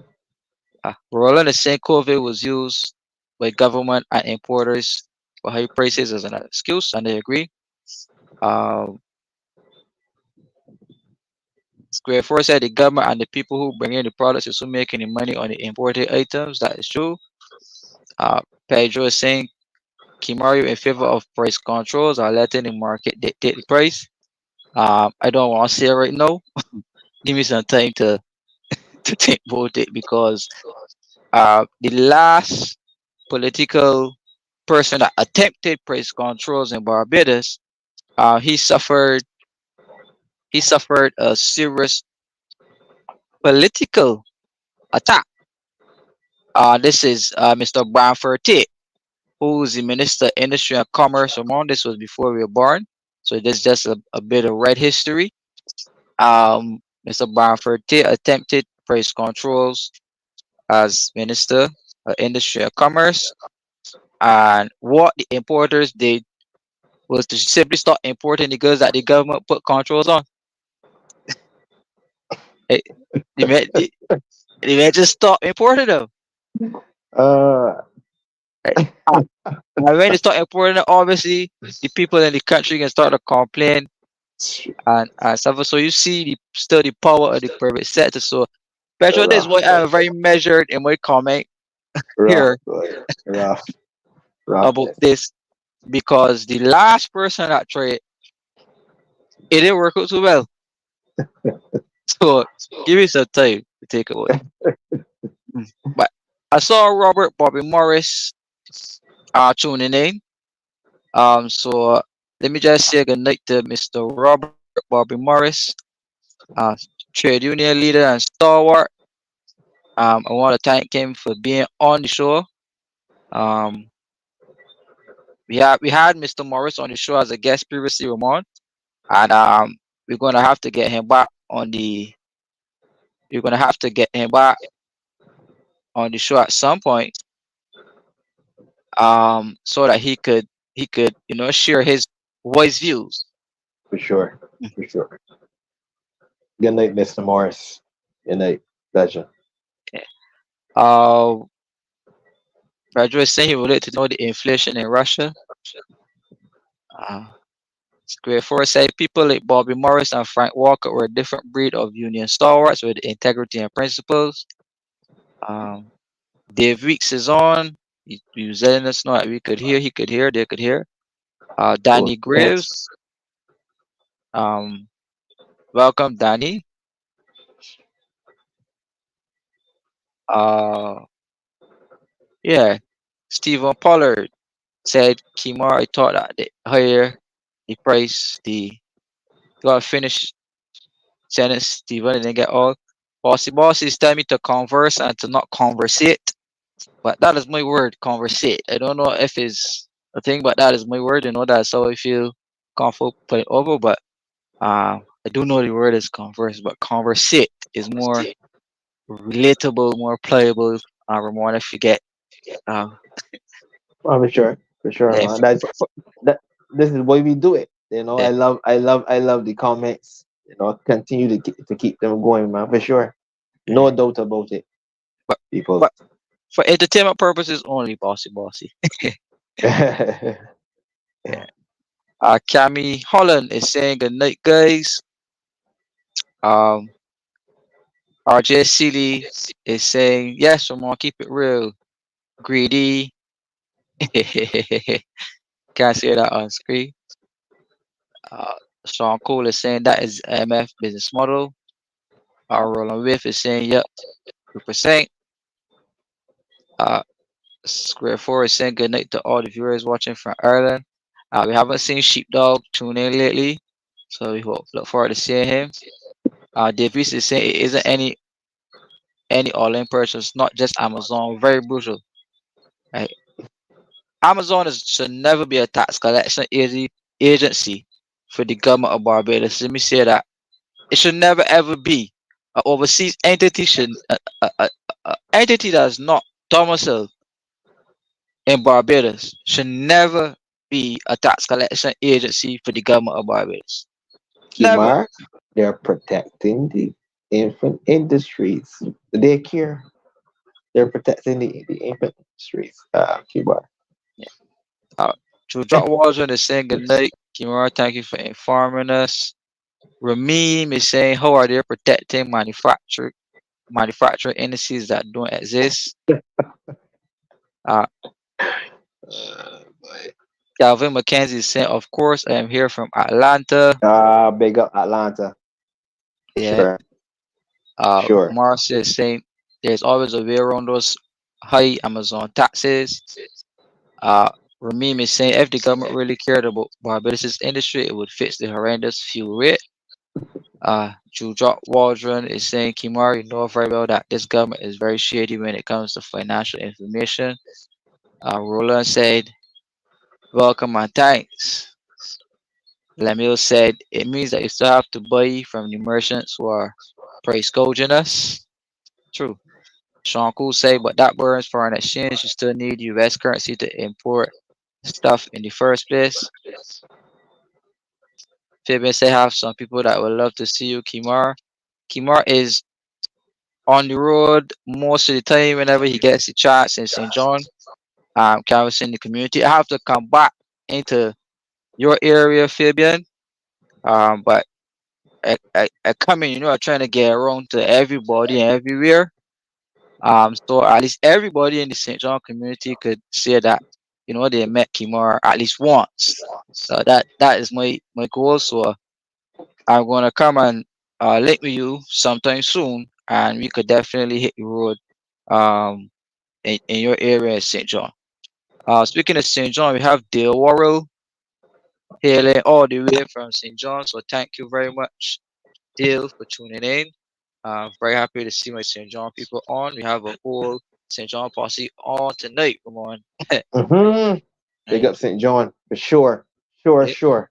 Mm-hmm. We have Jillian Allen, who's saying we are under attack from our government. What are we doing to rid ourselves of the attackers? What is up, Barbadians? Karadar is saying who and how is the prices or how our prices control it soon. Um Wayne is saying greetings. Uh Thank you very much, Wayne, for tuning in all the way in the city. Wayne is also domiciled in Brooklyn as well, I believe, in the US as well. So we're really growing the international space, man. For Um sure. Sure, Danny sure. Graves. I think this is the first time I saw this name, Danny Graves. So welcome to you, Danny. Thank you for tuning in to Alternate I'm Views. more sure that the person was on last week. The name Danny Graves sound familiar. I might be wrong. Subject to correction. But Right. I'm I more can't sure I about can't last week. recall, but if he was here Okay. before, Cool. welcome, sir. Welcome, welcome. Yeah. Right. Pedro said, I understand why you answered that way, though. Yeah, well, I glad you understand. I glad you understand. So you don't have to, go into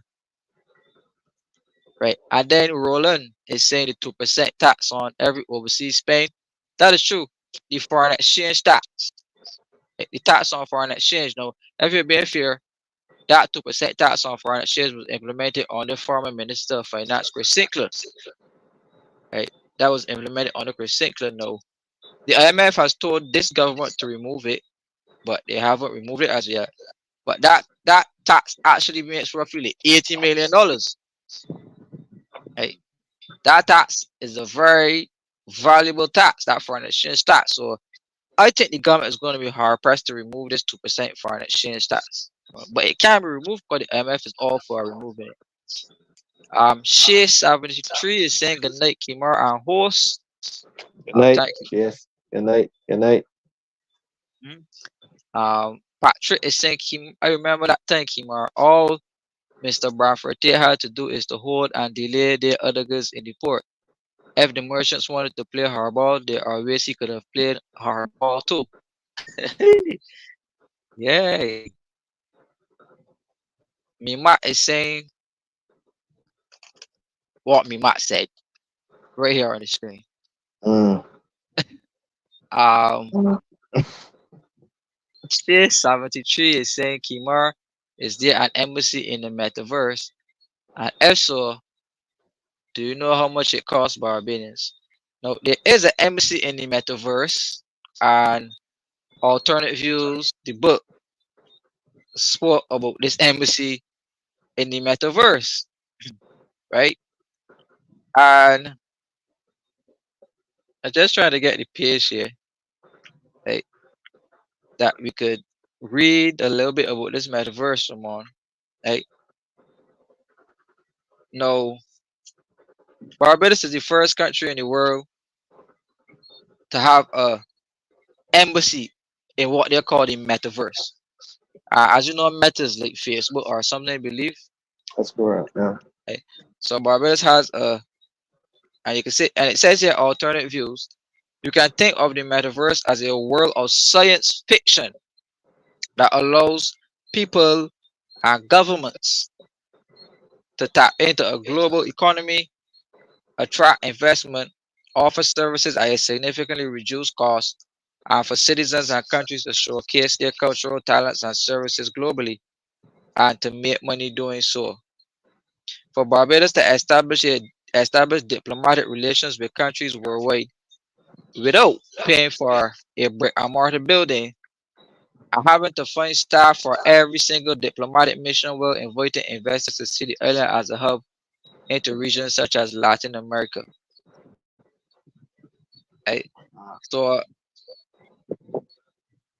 it says here, as an official statement, Barbados had entered into an agreement with the Central Land. I was looking to other metaverse associated companies to own virtual land to expand its domestic. You hear that? They say that Barbados had entered into an agreement with Decentraland and was looking to other metaverse associated companies to own virtual land and to expand its diplomatic relations with the international community of nations. He said, we have less than 20 diplomatic missions around the world. Gabriel Abed, who was the Republic ambassador to the United Arab Emirates, and I could say, I see what the other person said earlier, Mima, says here that Gabriel Abed, um, let me just put back up Mima's comment, right? So it's saying here that Gabriel Abed, the Republic ambassador to United Arab Emirates, right, told Congress this is a potential 170 plus additional relationships to be established and maintained, Ambassador Abed said. So when we think about the advent of such technology, we can start looking towards a low cost, much more efficient infrastructure that really plays into the modern age to allow us to embark on these type of initiatives to really position Barbados ahead of creating new allies, establishing new relationships, and offering services around the world. Like, so, Shish, I hope that answers your question. I don't know how much it costs. Cause I was never given a cost, so I could not put it in the book. Um, at the time, so that is why I don't have a cost for it.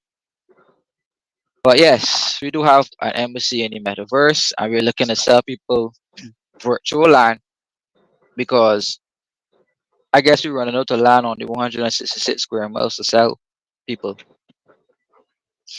So, what do you think, Mr. Goodman? I think there's a lot of trouble brewing, to be honest with you. Um, when we go to these levels, no, that's a whole different ball game. Viewers at Kemar, a whole different ball game, whole different ball game. I'm trying to think of the benefit of actually doing that Kemar. What the benefits of having this virtual this metaverse embassy? What are the benefits of actually to Barbadians? What are the benefits?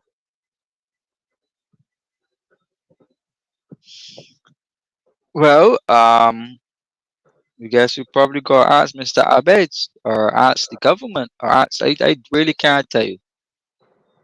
I am not versed in the area of the metaverse. Sorry.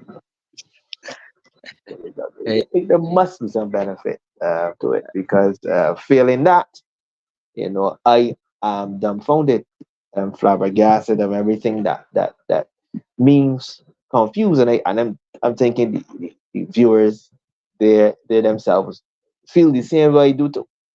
Because I'm thinking, I'm just trying to bust my brain here, trying to think of how that can benefit Barbadians as a whole, as a people.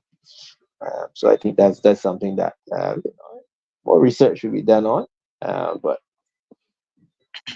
there's some very little knowledge of it. I can't see, and I don't see how it can benefit. I guess some of the viewers can chime in and advise accordingly because as it stands now, I am confused. Uh, that's how I can help the Barbadians. Yeah. Well, I don't know either, so I won't try. But we want to move into our final segment. We're coming up at 9, so we usually wrap up at 9:30. So we're going to segue as we started about the IMF, and we're going to finish on the IMF, right? Um,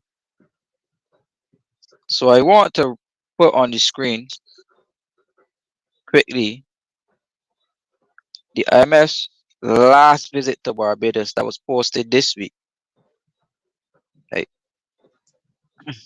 So I hope you're seeing how each conversation is flowing into the other as we attempt to break down and unravel the intricacies of the Barbados economy, Barbadian society, how we live, how we function, how we survive, being under an IMF program since 2018.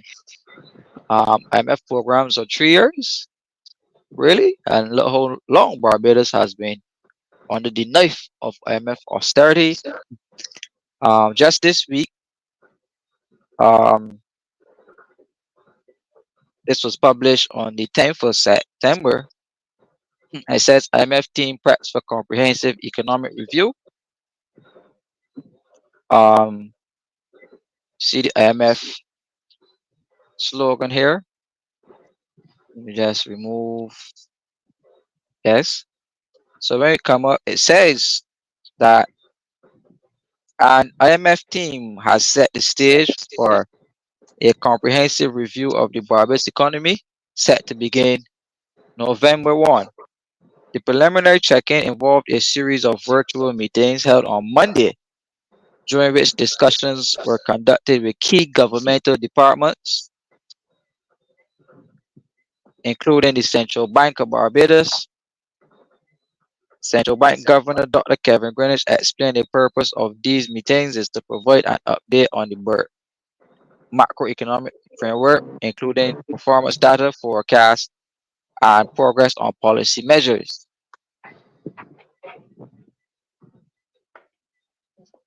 Hey, what type of feedback Jeremiah.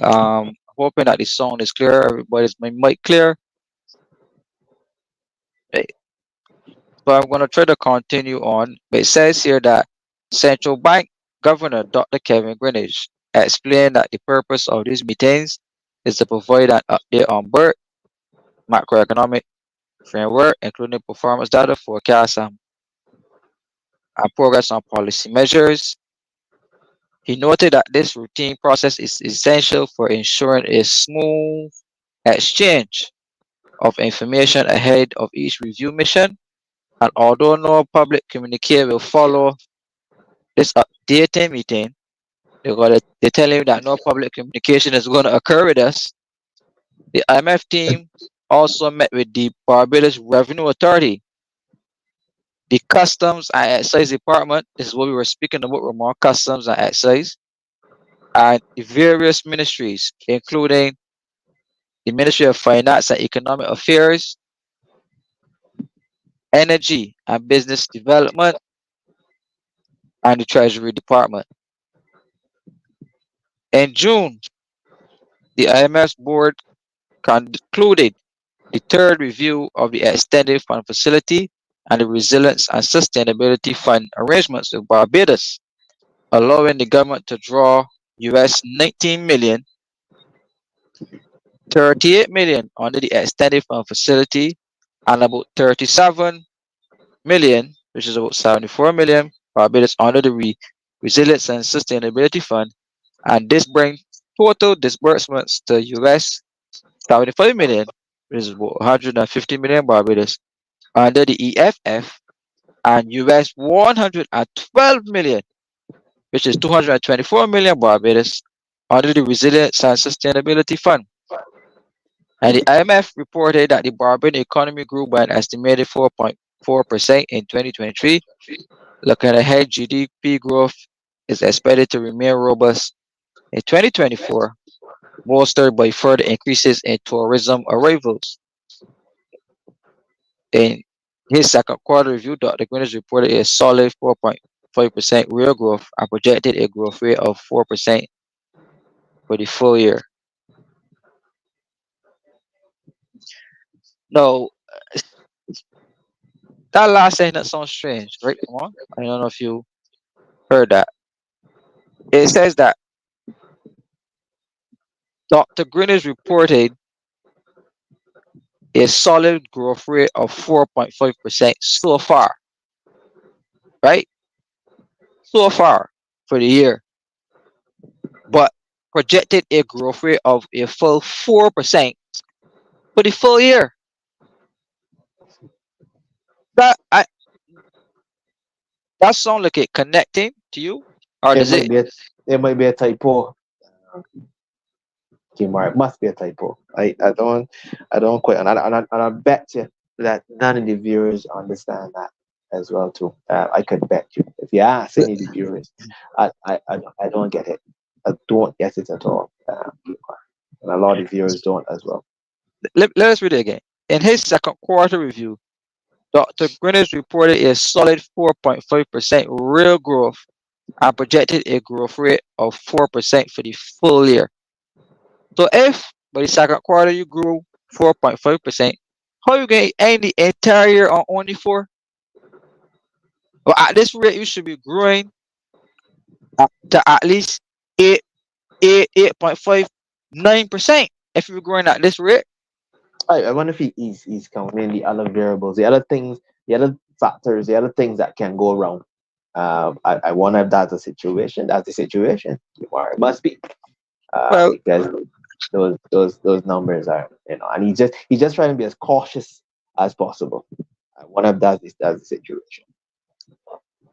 but it sounds rather strange to me. I guess for the latter part of the year, the economy will not grow, which is could never be accurate because the end of the year is one of Barbados's most lucrative periods in terms of economic activity, which is called the festive period. But We're not only that, if you talk about, if you're looking at tourism being obviously our chief, one of our chief earners, I well, I might be wrong, but the tourists the tourist in the tourism industry, the tourist season, it comes on. It actually starts at the end of the year. That's correct. So Yeah. you might be right, Kimar. That is where you can get more. And tourism is our big is a big deal. Is the biggest deal. Uh, Definitely there should be some level of growth. You're correct. Yeah.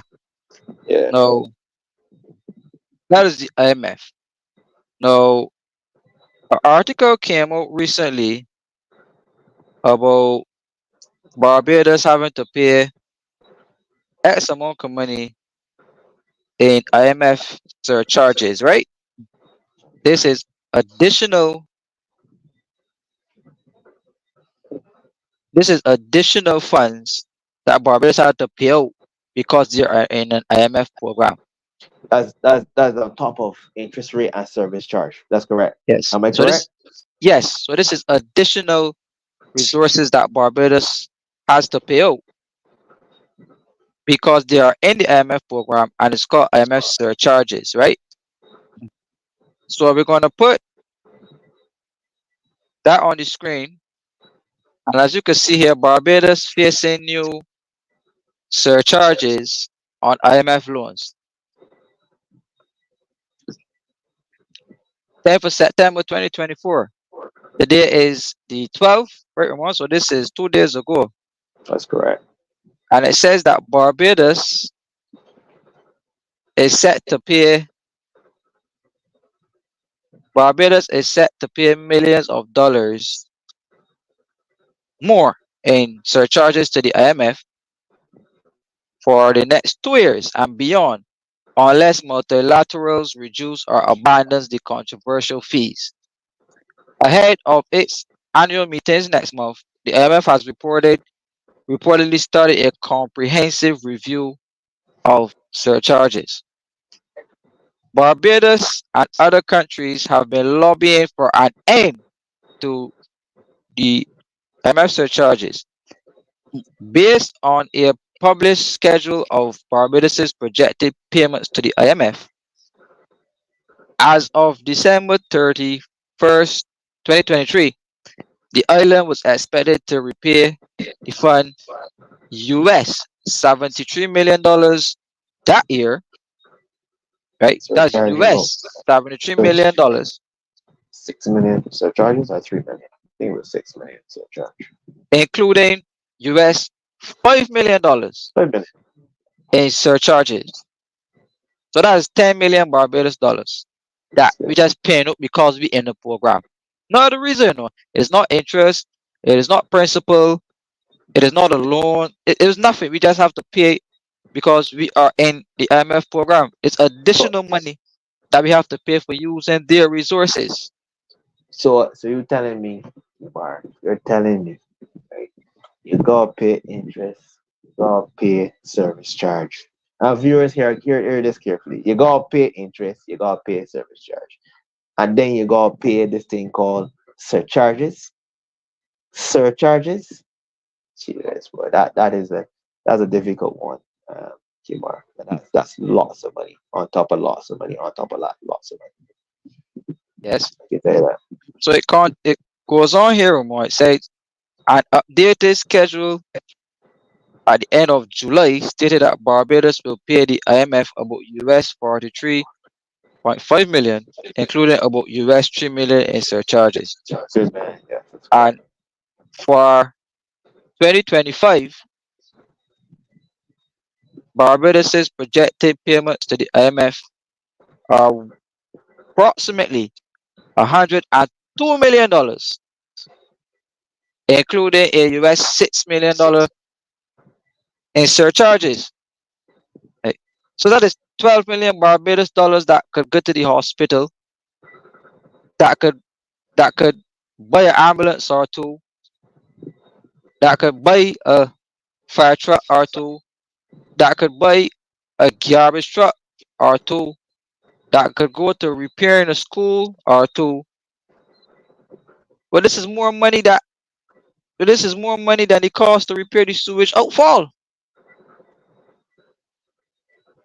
right? So Just check it out. Barbados just shelling out money from its eyes, nose, ears, and mouth to the IMF.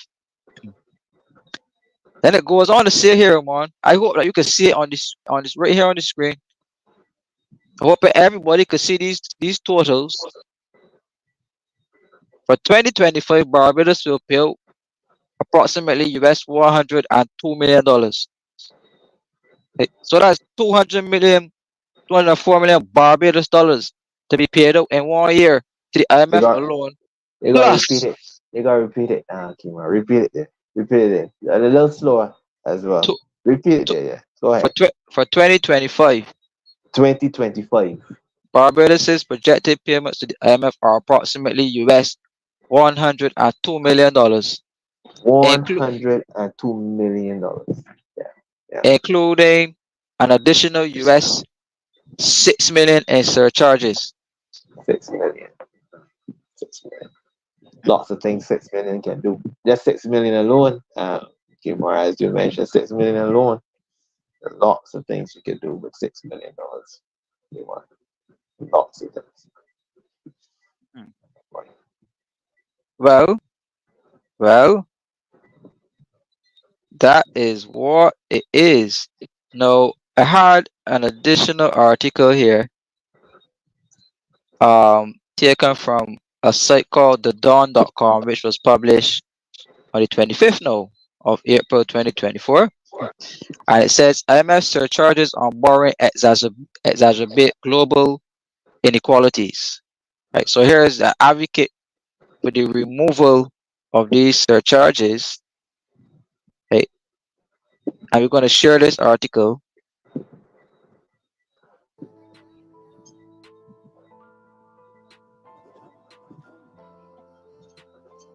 here now. As my thing. Here's some music in my. That's you or me? No, please, not me. No, not at all. So I'm a little confused. You're hearing music? Yeah. Whoa. That was me. I don't know where it was coming from. Because nothing, all their figures and things that and the music to your ears at all. So it's a price coming from you. And the music to your ears, not their figures. Oh, is this thing here ad? Oh, great.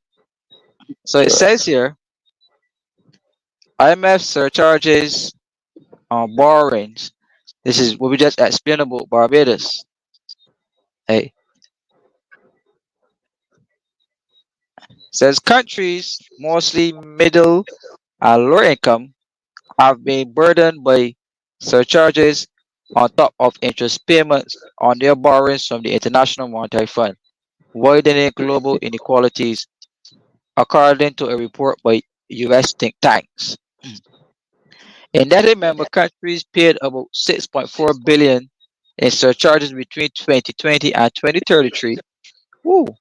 A report from Boston's University Global Development Policy Center at Columbia's University Initiative for Policy Dialogue released on Tuesday. And the number of countries paying these surcharges has more than doubled in the last 4 years. And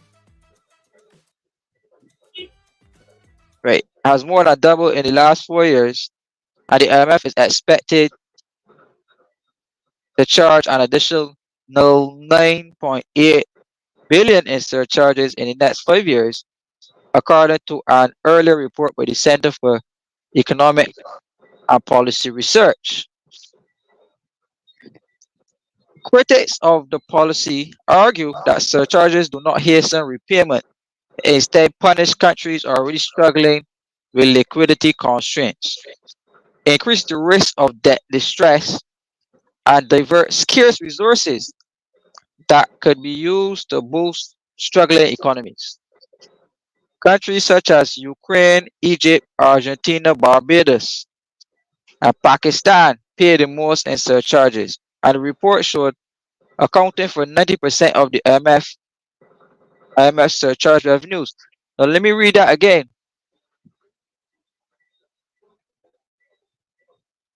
Let me read that again. Countries such as Ukraine, Egypt, Argentina, Barbados, and Pakistan pay the most in IMF surcharges. The report showed accounting for 90% of the IMF surcharge revenues. And these surcharges levied on top of the fund's increasingly steeper basic rate are the IMF largest single source of revenue. So here you have the IMF using these surcharges as their largest source of revenue. And Barbados being up there with all the big countries in the world paying most of the IMF surcharges, right? Kumar, But I want to ask a question. I want to interject here and ask a question, right? And I guess a lot of people thinking it, so I can ask. So you go to the IMF, right? Because you're in some financial trouble, right?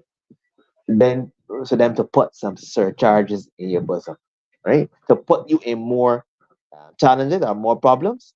I I'm trying to understand the dynamics, right? Trying to understand the dynamics.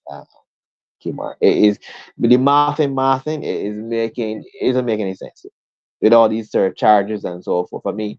And you mentioned, Barbados was up there in terms of the amounts where the surcharges are concerned. I mean, look at the figures, look at the figures, So you go to them because you're in trouble, and they it's looking to me based on the numbers and so forth.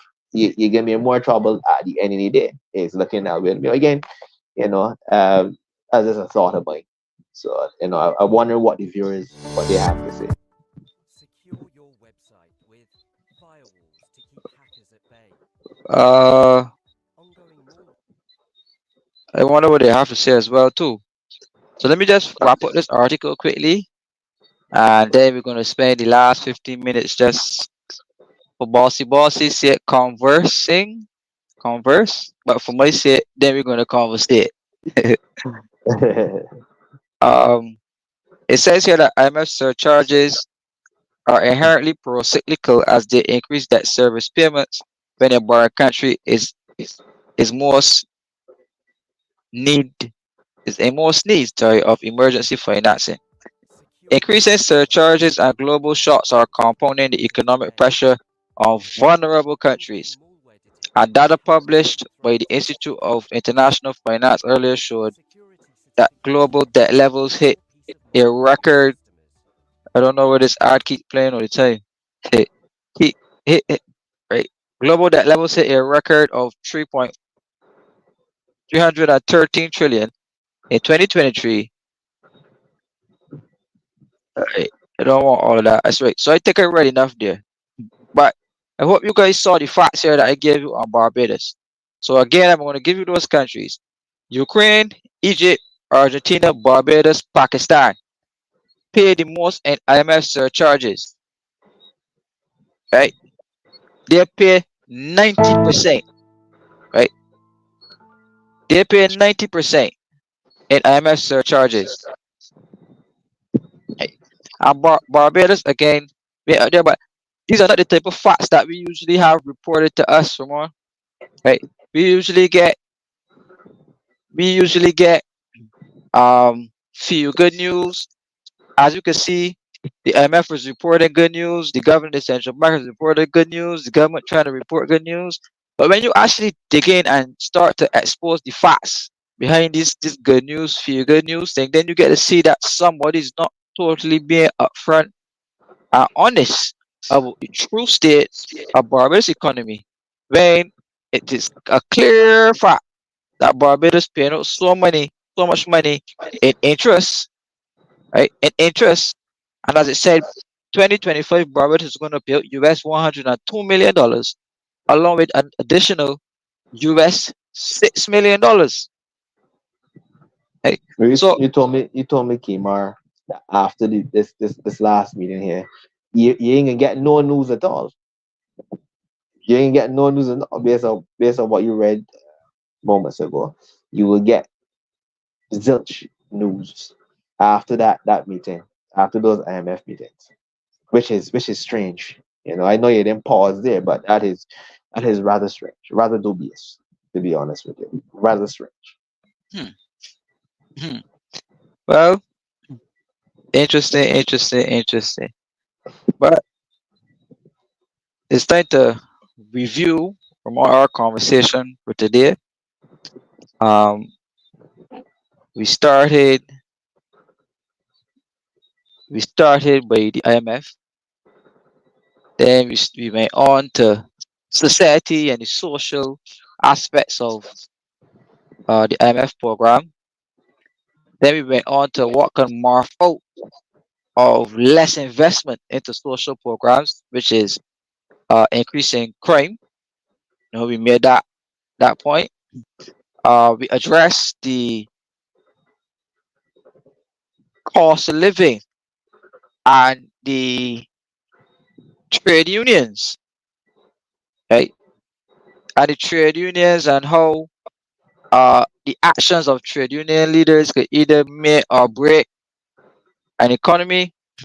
We observe how in Barbados' political history we had a merger of trade unions, the business class, and the opposition, which is basically government.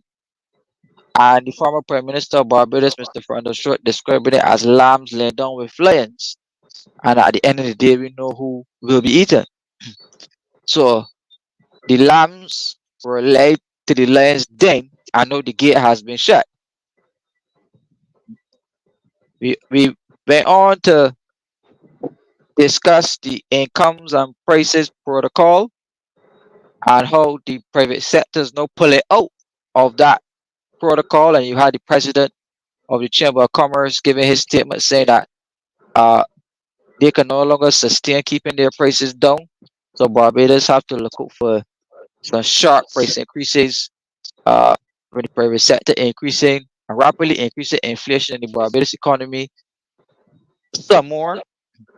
Um, we had a very confusing statement from the IMF and the governing central bank, which says that real growth in the Barbados economy is 4.5%, but you're going to achieve a total of 4% by the end of the year. So 4% by the end of the year with an inflation rate that is 4.5% or 5. You have inflation actually outpacing economic growth. Right? On top of that, you have Barbados sinking deeper and deeper and deeper into IMF related debt, borrowing additional resources in terms of the extended fund facilities, additional resources in terms of the resilience and sustainability trust. Right? Barbados is becoming more and more indebted as we speak, and tighter and further into the IMF program, which is resulting in Barbados having to pay these surcharges, are giving away of scarce and vital resources that we could be using to run Barbados and manage Barbados, invest in Barbados, create opportunities, not just for the youth, but multi-generational, give increases in pension, give increases in wages and salaries, give promotions in the public service, give increased job securities, and give moving people from permanent Contracts. contracts to temporary, Correct. not to permanent workers in the system, right? Um, as opposed to cutting state-owned enterprises, the increasing jobs in state-owned enterprises that people will get work. We can't do any of that. We're not seeing prices go down, right? We're not seeing prices go down. In fact, prices are going up. The private sector telling you that they're going up. The government of the central bank tell you that inflation is set to increase, right? And where are the people in all of this? The persons at the lower economic brackets are being squeezed so that they're becoming totally poor. Welfare numbers increasing. Ramon, more and more people signing on to welfare and into this one family program. Land tax is killing people. Many people's losing their houses and land. If you just look at the auctions that the Barbados Revenue has, with the amount of people losing their properties because they can't afford to pay land tax. high utility bills, Ramon, garbage and sewage tax. We pay for a sewage tax and a garbage tax, and garbage collection has become a horror in Barbados. Right? Service at the QH is becoming poorer and poorer. And a tax was also placed, a 1% tax was also placed on our salaries to finance the hospital, and the hospital got worse. Right? So, notwithstanding all of these societal factors Ramon mix up in the ball, where do you see Barbados right now, and what future are you seeing based on everything we discussed tonight in summary? Lots of challenges, lots of challenges. If you continue along this trajectory, you're gonna have lots of challenges. All those taxes, people crying out, people being anxious, not knowing what is gonna happen, not knowing what the future holds. It really is disheartening seeing the actual trajectory, and and I'm hoping, obviously, for upward movement, but too too many expenses, too many taxes. Yeah, I'm sure you just named. I be honest with you, you just named about, I would say, 10 to 20 taxes. There, Kemar. A plethora of taxes. So we're gonna have it really hard if we don't take action as soon as possible, sooner than later, sooner than and it takes actually each and every one of us to continue to voice our concerns. Obviously provide ideas, not just talk about the challenges, but let's try to find some solutions for sure, and as soon as possible, as I said, because it's not looking good. It is not looking good at all.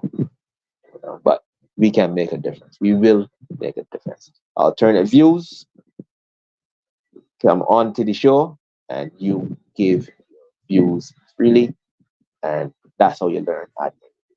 That is how you learn.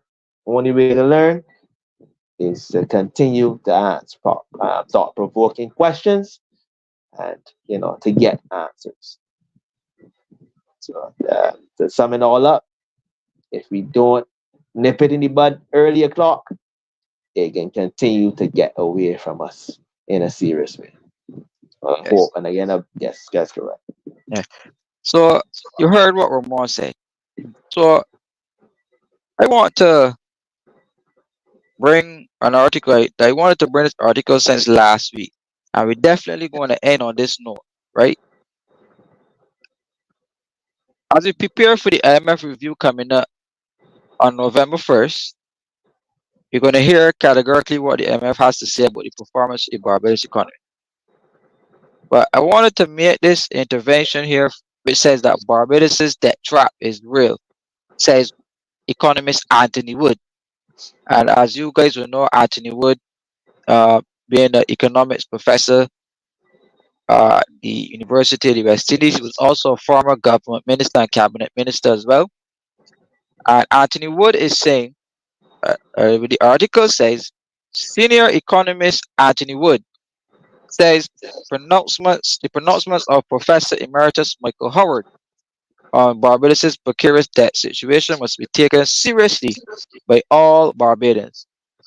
Anthony Wood noted that the IMF debt since the government entered the program in late 2018 amounts to $870 million, with the government expected to repay $928 million by 2029. You hear those figures? $928 million by 2029.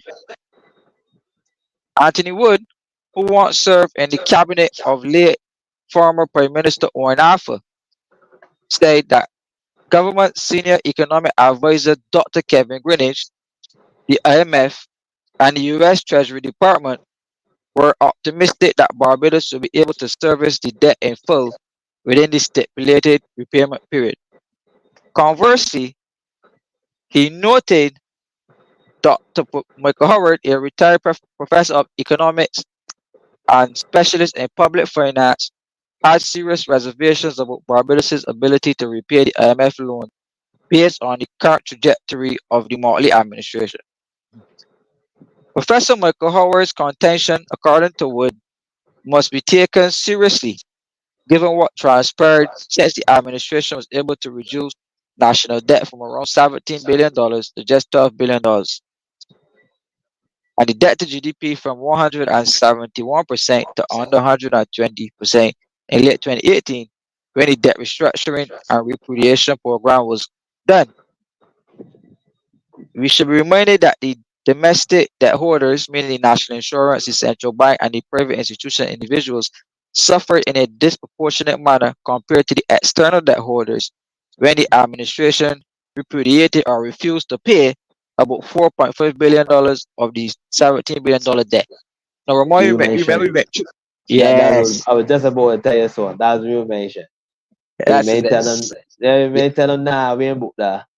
We done Yes, off with that there. Nah, when they can't tell we done with that there. yes, we Get went on through with the this. business now. Yeah, get on with the business, yeah.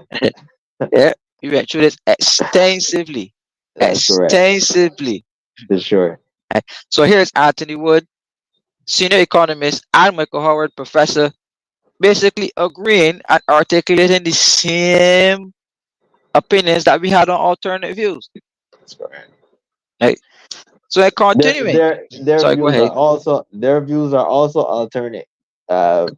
Humor. Yeah. Correct, For correct. sure. For They sure. For don't sure. flow with the line of the government. That's correct. Yeah. So it says here that at the time of the debt restructuring, the size of the Barbados economy was over $10 billion, and the import foreign exchange generated tourism sector was performing well.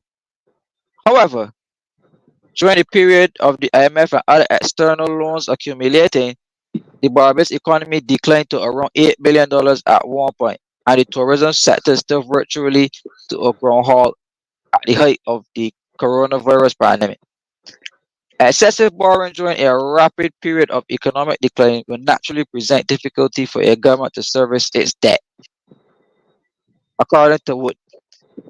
Wood explained that despite the economy showing signs of improvement over the last 6 months, mainly driven by the tourism sector, the government has continued to borrow substantial sums from external sources, IMF, IDB, IADB, CDB. And in fact, he indicated that the national debt has risen to approximately $13.5 billion and the debt to GDP ratio around 130%. And he stated that given the paucity of the financial and economic information provided by Dr. Kevin Greenwich, the IMF, and the US Treasury Department, Barbados could not accept their optimistic view of Barbados' ability to easily or adequately repay the IMF loan in full by 2029. Wood, a former lecturer in economics, banking, and finance at the University of Cape Hill, I did banking and finance at Cape Hill, by the way, um, added that it was nonsensical to discuss the IMF loan in isolation from other loans granted to Barbados and the reality that other loans will have to be sought over the short term to the medium term to keep Barbados' economy afloat. He suggested that one source of new loans commencing within 6 months is very likely to be the same IMF as the government enters in a new IMF program, and they did before the year ends. And he said the amount owed to the IMF by 2020 is expected, to be substantially more than $928 million. Without appropriate economic and financial policies over the short and medium term to return Barbados to a sustained growth path, with tourism and other foreign exchange generating activities yielding very good results, the country's ability to service the IMF and other external loans will be seriously compromised. If the current situation has to be extended, Barbados will have to engage in heavy external borrowing to prop up foreign reserves and to help with external debt obligations. In this case, Barbados will be plunged further into the debt trap, as stated by Professor Howard. The discussion on debt should not escape the domestic component of the national debt. I remember we went through this part about domestic debt and local debt That's correct. versus we had that conversation, We and did. the country cannot afford the administration making the mistakes of the past and incurring substantial debts to the national insurance, the central bank, and private financial institutions and individual investors. Such reckless behavior will undoubtedly stop the economy from progressing and keep the country in a debt trap, Anthony Wood asserted. So, Ramon, I'm going to let you comment first. Yeah. What date was that article? This article by Anthony Wood was in 2022. That looks like the 6 month, 6 month, January, February, March, April, May, June. So that looks like June the 30th, 2022. And the article before, I think that was 2020, 2021. That was based on 2021. That's the one where the IMF, they were talking about tourism, Yeah. and it's supposed to boost, obviously. Well, he definitely has a different view, because based on what he's saying, it sounded to me that the industry is flat to underperforming. So that's our main source of income there. I would say so. Anthony has an unbiased and different view for sure. He is not as optimistic as the earlier reports by the IMF for sure. Right? And the year you call 2029, 2029. She's you be going into another decade, far beyond another decade. Anthony is saying that there's no chance of us looking to be able to completely pay off the IMF in 2029. Right. So that is worrying. That is worrying till some left. I remember my mother would say something like that. That's worrying till some left. Uh, for sure. And I just hoping for some solutions, to be honest with you, because 2029, that's a long time. That's a long time. Kemar. That's a long time. So I'd appreciate Anthony's view on the situation. It just goes to show that you can have a different view to the social norm, to the norms, to what everybody else around you is saying, right? And it could be appreciated for sure, Yeah. right? But it is not as optimistic as the IMS for sure. Well, I agree a lot of what Mr. Wood said. We discussed a lot of what he said on the program and previous programs. So it was good to see other economists writing along the way and expressing their views, especially senior people like Anthony Wood and Professor Michael Howard, who do so objectively. I think actually some point of time somebody should honor Professor Michael Howard for the contribution that he made to the Barbados economy and to literature and to academics. Um, my parting comment here, uh, Ramon, and after this we're gonna say our goodbyes because we're up at 9:34. But I want to highlight that the Time improvements flies. Time flies when you're having fun, man. For sure. is true. It's true. For sure. Mm. Yeah. Um, Go ahead. and, Sorry. and wrapping up though, I want to highlight that we are hearing rhetoric that the Barbados economy is improving. The public finances of Barbados are improving. But the increases in reserves and these increases in performance are a result of the massive hikes in taxation through the BERT IMF program. Right? They also came from increases, Ramon, in international debt from the IMF, the IADB, the CDB, which Barbados must now repay in US dollars along with sur you know surcharges. No improvements in economic activity were regarded. No creation of new industries or the expansion of current industries were used as the measurement for the growth, right? So Unless we look for private, you talk about solutions. So unless we look for private sources of income, right? Encouraging the locals to invest, encouraging those persons who have money in the credit unions, money in the banks, money under the beds, the creation of a new entrepreneurial class, right? And allow these people to invest and build the Barbados economy from the inside out, right? Because of the pulling back of government spending, and because of the high cost of living and inflation, and because of the pulling back of the wealthy as well, there leaves a big hole in the Barbados economy. And people who were once supported by the government are no longer supported by the government.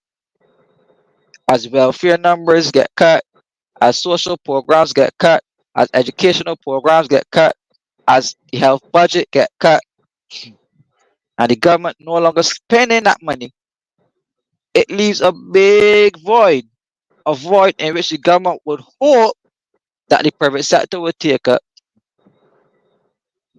notwithstanding the fact that when the government privatizes a lot of these institutions, the people then have to pay, right? The people in the country then have to pay. Right? So unless the government in future budget look to increase taxation, then they're gonna keep borrowing, right? You gotta increase taxation, or you have to keep borrowing. If you don't want to do either the two, then you're faced with a problem because government's wage bill is close to $900 million, right?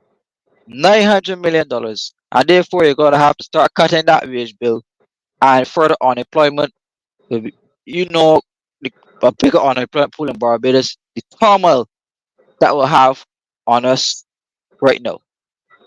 So unless we change our ways of thinking, remove a lot of these antiquated processes that we have, along with fixing a lot of these poorly performing government departments, speeding up the way government does things, simple little things like answering the phones and improving the quality and the delivery of public services, cutting out a lot of the wastage, and the corruption, right? And unlocking new sources of revenue to finance new development, further increases in taxation, and further IMF debt will be the debt given to Barbados.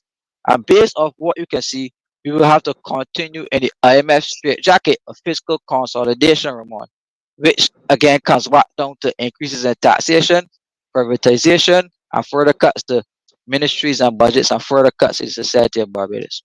So, with that being said, we have come to the end of alternate views. I had a very rich discussion with Ramon. Tonight's program was very powerful, um, very educational, lots of information, and we went broad, but we did not lose focus on the topic.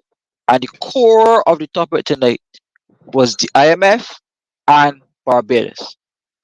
So, Ramon, I give it over to you to say your parting words, sir. Great. Connect to everyone. Again, fantastic time. Time flew like nobody's business because we were having fun. We shared our views. They had lots of statements, lots of queries, lots of questions. Every single nanosecond on this show, we learned something. We learned something because people ask questions, give their views. I do not want to stop ever. We need this show. We need this show. We need these different views. We need to go sometimes against the social norms, against the normal opinion, sometimes to find solutions. We need it, and it's always a pleasure. Yeah. Keep coming, keep listening in, go and get that book because by every time he quotes something, I tell myself, you know what? I going out and again get this book. So get the book. It's very fascinating, very, very insightful. So I want to say to the viewers, blessed love, blessed good night. Yes. Thank you. I saw Tyrone Nurse on here. Tyrone is over and abroad as well. So connect to Tyrone. Tyrone is the original St. John man as well. Good. Big So up. yeah, St. John was heavy Big on up for tonight. sure. So Big up for connect to sure. everybody Yeah, in St. John, not just St. John, but all of Barbados. for St. sure. George, the city of Bridgetown, St. Michael Northwest, St. Lucie, St. Peter, St. Andrew, all of Barbados, and any Barbadian across the diaspora, all over the world. We say good night to you from Alternate Views. Came to you live from Bridgetown, Barbados. Host Kemar Stuart, co-host Ramom Goodman. And we have a special announcement to make, but we're going to make you wait till next week All right. because we have, you know, we're going to keep innovating on Alternate Views. So look forward to an additional change next week. And these are all changes for the better. So look out for that special change and that special treat that we have coming next week. So Ramon and I Yeah. wish to thank you guys once more, express our gratitude for supporting a platform like Alternate Views. Don't forget to like Alternate Views. Don't forget to share Alternate Views. And don't forget to tell a friend about Alternate Views, as this program here, an extraordinary program of research analysis on the Barbadian economy and society. And tonight we really set the scene for Barbados' plunge into the International Monetary Fund and the experiences that Barbados and Barbadians would have had going through that program since 2018. And we unravel the different intricacies of it, and we brought it right down to layman terms that everyone can follow, right up from the president of a country right down to the homeless man on the street. And that is what Alternate Views is all about. So thank you guys very much. Have a good night. Ramon and I are all of here. So thank you very much. Cheers.